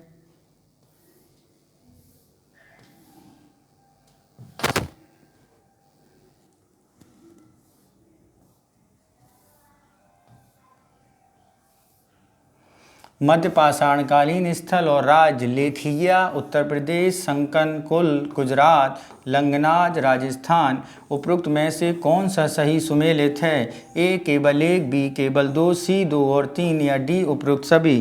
तो यहाँ पे यदि हम बात करें कौन सा सही सुमेलित, एक तो रह ही गया 101, पहले 100 देख लें। निम्नलिखित में से यात्रियों में कौन सा एक पांड्य शासन में बड़ी अदरक और दालचीनी अदन का उल्लेख करता है? ए टॉलमी, बी मार्को पोलो, सी मेगस्थनीज या डी उत्सिंग। तो किसने किया है? उत्सिंग ने किया है। 101 देखते हैं। मध्यकालीन स्थल हैं और राज्य बताए गए हैं। तो यहाँ पे अगर हम बात करें लेखैया कहाँ पर है? वो मिर्ज़ापुर में है, उत्तर प्रदेश सही है। ठीक है, संगन कुल्लू के बारे में बात करें तो संगन कुल्लू बच्चों राजस्थान में नहीं, ये कहाँ पर है? कर्नाटक में है। ठीक है, लंगनाच के बारे में बात करें तो ये बच्चों राजस्थान में नहीं, कहाँ पर है, गुजरात में है। तो कौन सा सुमेलित है, तो केवल एक सुमेलित है, यानी ऑप्शन ए हमारा सही होगा। ठीक है, नेक्स्ट चलते हैं क्वेश्चन नंबर 102 और देखते हैं क्या है 102। सम्राट अशोक के अभिलेखों में किस में चोल, पांड, केरल, पुत्र आदि दक्षिण भारतीय राज्यों का उल्लेख प्राप्त है? ए तृतीय मुख्य शिलालेख, द्वितीय मुख्य शिलालेख, नौवां मुख्य शिलालेख या प्रथम स्तंभ लेख? तो चोल, पांड, केरल, पुत्र का उल्लेख अकबर अशोक के द्वितीय मुख्य शिलालेख में है। कौन से बच्चों?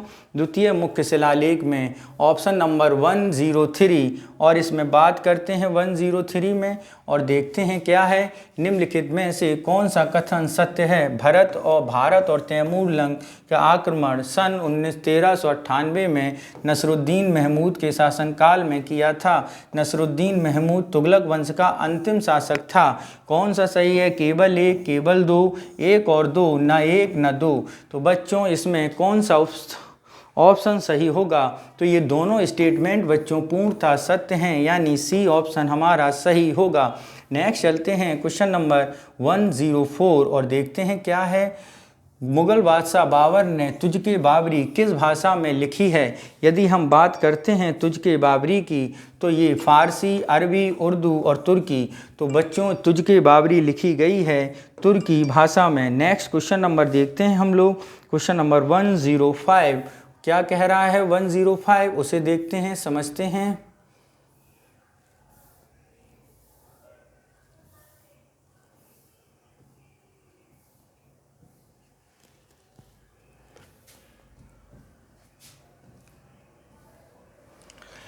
निम्नलिखित कथनों में से कौन सा सत्य है? अकबर 1581 में काबुल पर आक्रमण किया था। काबुल लगभग 3 वर्षों तक उसने प्रत्यक्ष शासन किया।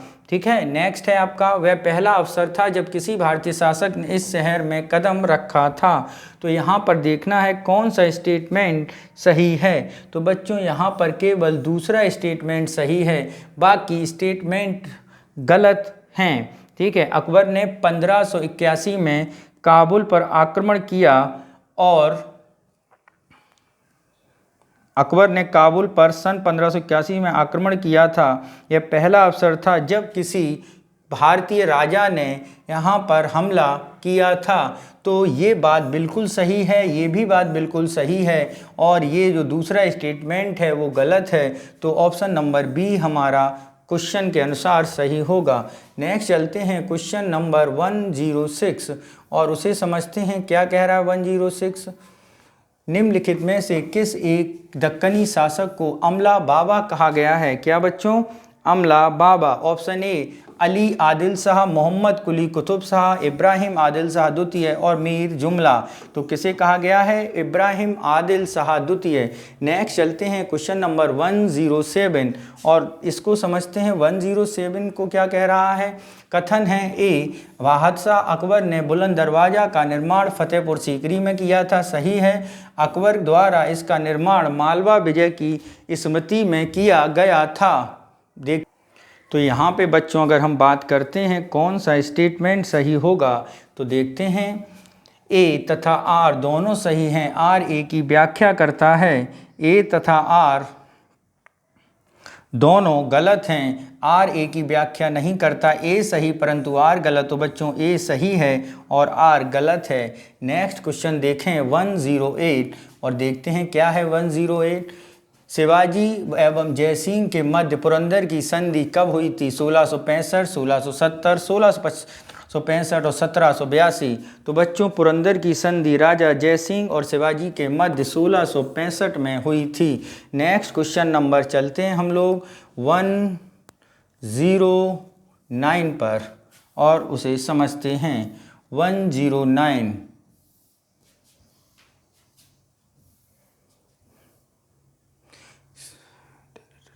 1665 सूची 1 सूची 2 को सुमेलित कीजिए। सूची 1 में वेद हैं और बी में उपवेद हैं। तो ऋग्वेद के अगर हम उपवेद की बात करें तो वो आयुर्वेद होगा। यजुर्वेद के उपवेद की बात करें तो धनुर्वेद होगा। अल्पवेद अथर्ववेद की शिल्पवेद और सामवेद की गंधर्ववेद। तो यानी 1 2 3 4 क्या बना है आपका 1 2 3 4। देखते हैं कौन सा इसमें ऑप्शन में दिया गया है 1 2 3 4। तो 1 2 3 4 दिया गया ए में, यानी ए उत्तर हमारा बिल्कुल सही होगा। नेक्स्ट चलते हैं क्वेश्चन नंबर 110 पर और देखते हैं क्या कह रहा है 110।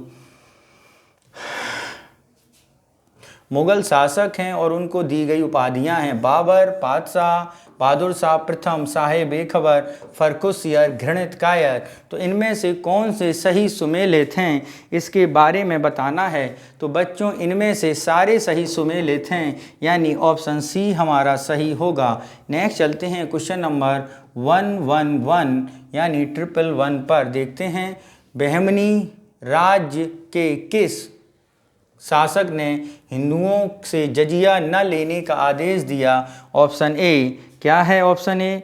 ऑप्शन ए है आपका अलाउद्दीन हसन बहमन शाह, बी फिरोज शाह बहमन शाही, तजाउद्दीन फिरोज शाह, या इनमें से कोई नहीं।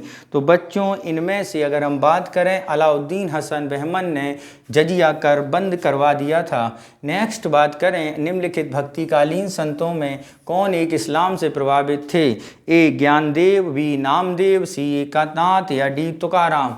तो इस्लाम से प्रभावित संतों में नामदेव का नाम आता है। नेक्स्ट क्वेश्चन नंबर चलते हैं 113 पर और देखते हैं निम्नलिखित में से किस एक शासक को लाल चेर भी कहा जाता है। ए कारिकल, बी नेडुजिलियन, बी सेनागुट्टन, या डी कोवलन।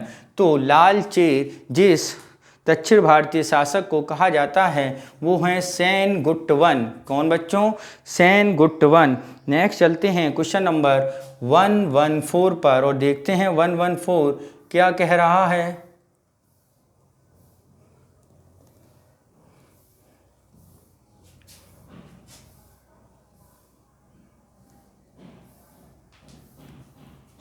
निम्नलिखित युद्धों को उनके काल क्रमानुसार व्यवस्थित करिए। सामूगढ़, देवराई, धर्मठ।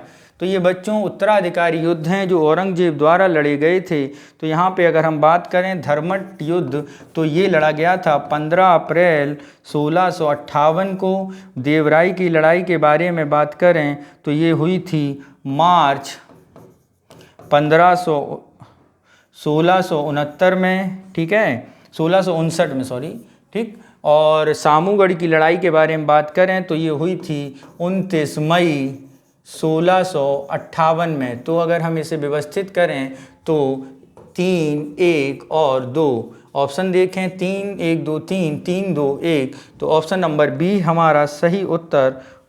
ऑप्शन नंबर कौन सा हमारा होगा? बी नहीं, ऑप्शन नंबर डी हमारा सही होगा, 3, 1, 2। नेक्स्ट चलते हैं क्वेश्चन नंबर 15 पर।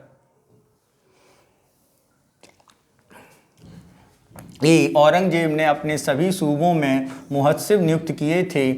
आर उनका मानना था कि राज्य नागरिकों की ने भौतिक कल्याण के लिए भी जिम्मेदार है।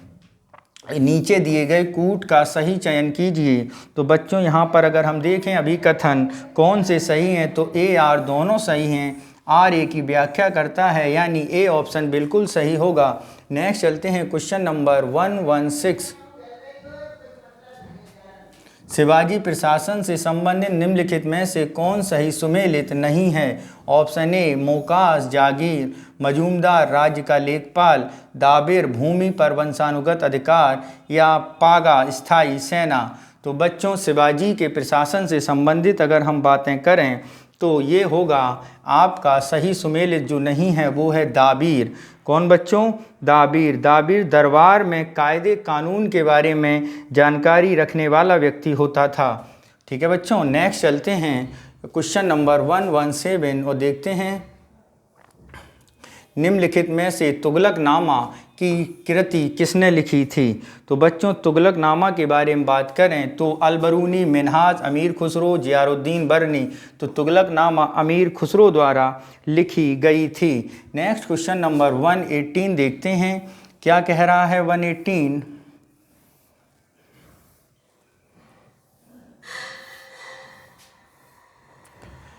मिनहाज ए सिराज अपनी पुस्तक तबकाते नासिरी को गुलाम वंश के किस शासक शासका को समर्पित किया? ए नसरुद्दीन महमूद, या सुल्तान, सी इल्तुतमिश, या डी बलबन? तो बच्चों ये थे आपके तो बच्चों यहाँ पे अगर हम बात करें तो ये आपके कौन से सही होंगे? तो गुलाम वंश ने तबकते नासिरी जो पुस्तक लिखी थी वो लिखी थी किस, अरे रुक जाओ 118 रह गया बच्चों, अभी 118 देखते हैं।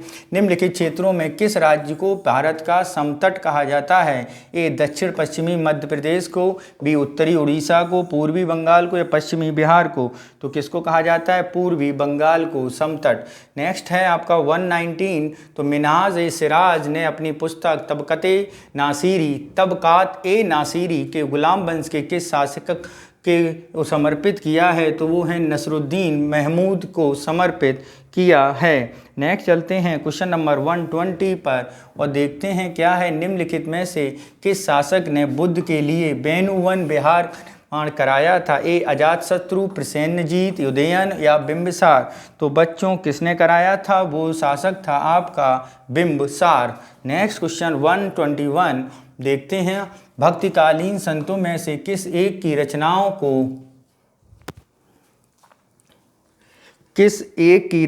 को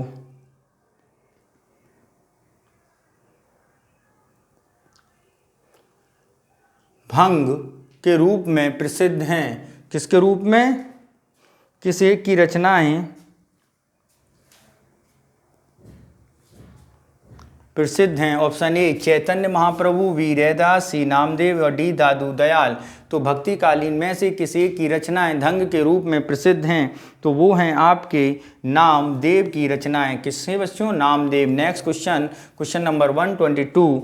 शाहजहां ने किसे गुड़स मुंदर की उपाधि दी थी? A Tansen, B Abul Hasan, C Lal Khan, या डी लाल मुकुंद? तो किसको दी थी? लाल खान को दी थी। किसको बच्चों? लाल खान को। ठीक है, समुंदर यानी गुड़ समुद्र या गुड़ समुंदर की उपाधि। नेक्स्ट चलते हैं 123 और देखते हैं क्या है। निम्नलिखित युग्मों में से गुप्त काल से संबंध सत्य भाग भू राजस्व में राजा का हिस्सा, हरिवर्ग का प्रधान, या भुक्ति प्रशासकीय विभाग? तो यहाँ पे अगर हम बात करें कौन सा सही सुमेलित है, तो बच्चों 1 और 3 सही सुमेलित हैं। कौन से बच्चों? 1 और 3। तो 2 श्रेणी व्यापारी वर्ग का प्रधान नहीं बल्कि व्यापारी वर्ग स्वयं होता था। ए ऑप्शन सही होगा। नेक्स्ट चलते हैं 124 पर और देखते हैं क्या है 124।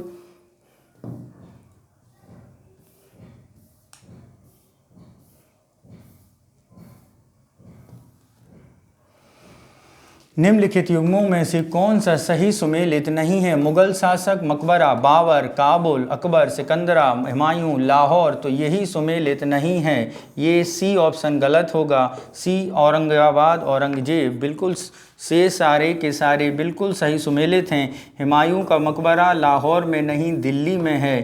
ठीक है, लाहौर में अगर हम बात करेंगे तो वो मकबरा जहांगीर का है। किसका है बच्चों? जहांगीर का है। नेक्स्ट क्वेश्चन नंबर चलते हैं क्वेश्चन नंबर 125 पर। नगदा नामक स्थान पर प्रारंभिक ऐतिहासिक के उपकरण प्राप्त हुए हैं। कहाँ पर है? उत्तर प्रदेश, गुजरात, मध्य प्रदेश, या राजस्थान? तो बच्चों नागदा नामक स्थल कहाँ पर है? अगर इसके बारे में बात करें तो ये आपका मध्य प्रदेश में है। ठीक है, नेक्स्ट चलते हैं क्वेश्चन नंबर 126 पर। देखते हैं जनवरी 2022 में गणतंत्र दिवस के अवसर पर निम्नलिखित में से कौन राफेल लड़ाकू विमान उड़ाने वाली देश की प्रथम महिला पायलट बनी? ए शिवांगी सिंह, बी अवनी सिंह, सी निशी राजपूत, या डी भावना कंठ? तो बच्चों कौन सी महिला बनी है? तो वो बनी है आपकी शिवांगी सिंह। नेक्स्ट चलते हैं क्वेश्चन नंबर 127 पर। देखते हैं जनवरी 2022 में निम्नलिखित में से किस स्थान पर भारत का प्रथम जूलॉजिकल पार्क स्थापित करने की घोषणा की गई है? ए पुणे, बी जबलपुर, सी इंदौर, या डी जोधपुर? तो किस में की गई है बच्चों? तो वो की गई है आपकी जबलपुर में, मध्य प्रदेश में। नेक्स्ट चलते हैं 128 और देखते हैं 128 क्या है।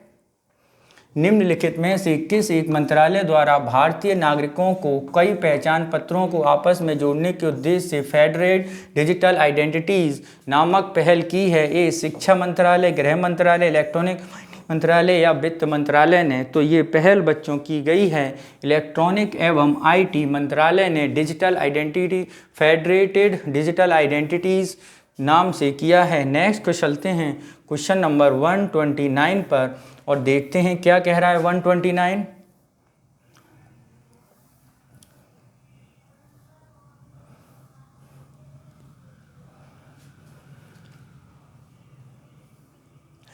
जनवरी 2022 में ट्रांसपेरेंसी इंटरनेशनल द्वारा जारी भ्रष्टाचार बोध सूचकांक 2021 में पर विचार कीजिए।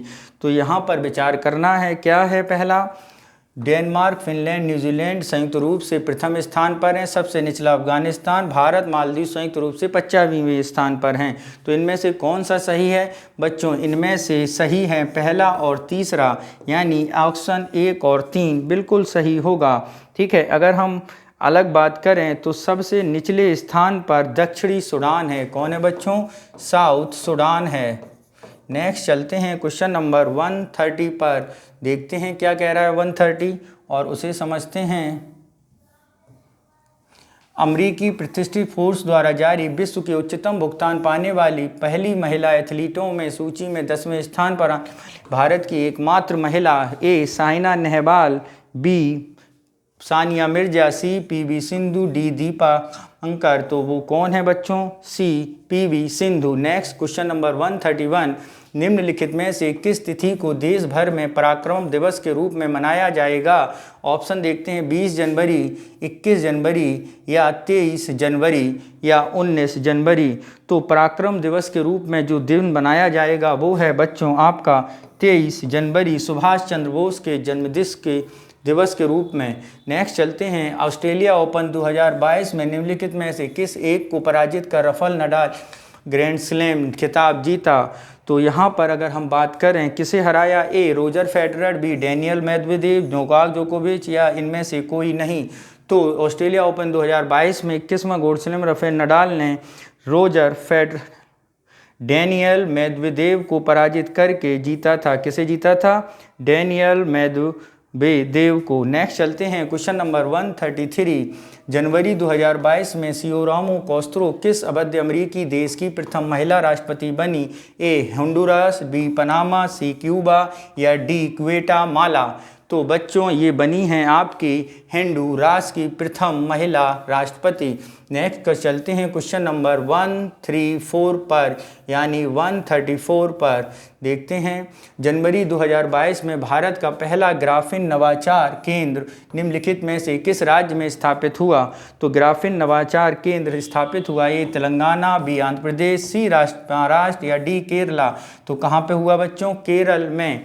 नेक्स्ट चलते हैं 135, जनवरी 2022 में किस दक्षिणी अमेरिकी देश ने तेल रिसाव के कारण पर्यावरण आपातकाल की घोषणा की? पेरू, ब्राज़ील, इक्वाडोर या अर्जेंटीना। तो बच्चों ये की गई थी किसके द्वारा?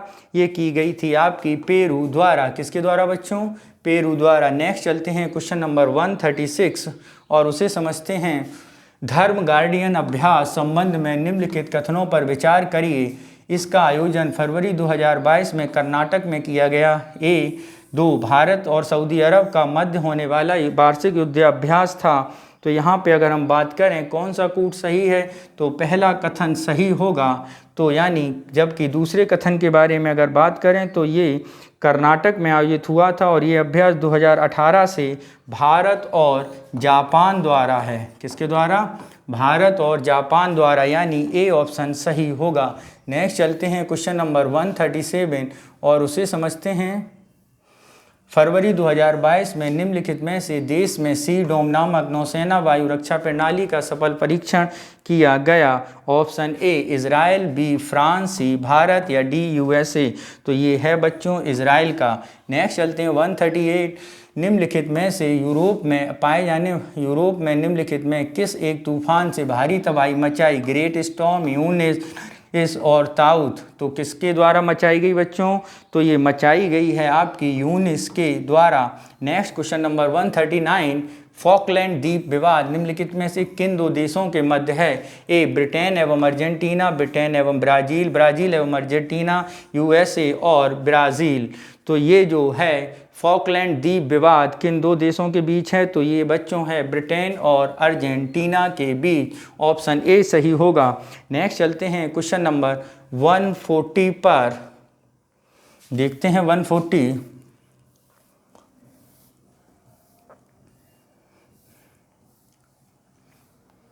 निम्नलिखित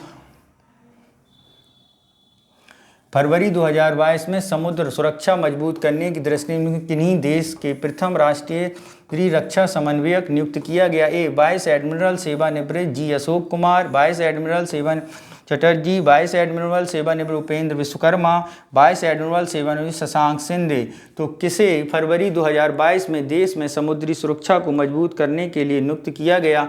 तो वाइस एडमिरल अशोक कुमार को। नेक्स्ट क्वेश्चन नंबर 141 देखते हैं। फरवरी 2022 में केंद्र सरकार द्वारा न्यू इंडिया लिटरेसी प्रोग्राम किस अवधि तक मंजूर प्रदान की गई? वर्ष 2022-23, 2022-28, 23-27 या 22-27? तो की गई है बच्चों 2022-27 को। ठीक है, नेक्स्ट चलते हैं क्वेश्चन नंबर 142। फरवरी 2022 में इकोनॉमिक इंटेलिजेंस यूनिट द्वारा डेमोक्रेसी इंडेक्स 2021 में भारत का स्थान है? ए 45वां, बी 46वां, सी 50वां या डी 51वां? तो भारत का स्थान है बच्चों 46वां। कौन सा बच्चों? 46वां। नेक्स्ट चलते हैं क्वेश्चन नंबर 143। केंद्र सरकार द्वारा निम्नलिखित में से किस वर्ष तक कृषि क्षेत्र में ऊर्जा बदलने का लक्ष्य निर्धारित किया है? वर्ष 2025, 2024, 2030 या 2028? तो बच्चों वो लक्ष्य है 2024 तक। नेक्स्ट चलते हैं क्वेश्चन नंबर 144 और देखते हैं क्या है 144 में। अंडर 19 विश्व कप क्रिकेट 2022 के संबंध में इसका आयोजन इंग्लैंड में किया गया। भारत फाइनल में न्यूजीलैंड को हराकर युक्ता जीता। यह भारत का 5वां अंडर 19 खिताब था। ए केवल 1-2 सही है, बी 2 और 3 सही है या केवल 3 सही है? तो बच्चों यहाँ पे केवल 3 सही है, क्योंकि यह खिताब अंडर 19 विश्व कप जनवरी में वेस्ट इंडीज़ में हुआ। कहाँ पर बच्चों? वेस्ट इंडीज़ में हुआ था। और यदि हम बात करें, यह खिताब भारत ने न्यूजीलैंड नहीं इंग्लैंड को हराकर जीता था। किसको? इंग्लैंड को हराकर। नेक्स्ट क्वेश्चन चलते हैं क्वेश्चन नंबर 145 पर और देखते हैं क्या कह रहा है 145।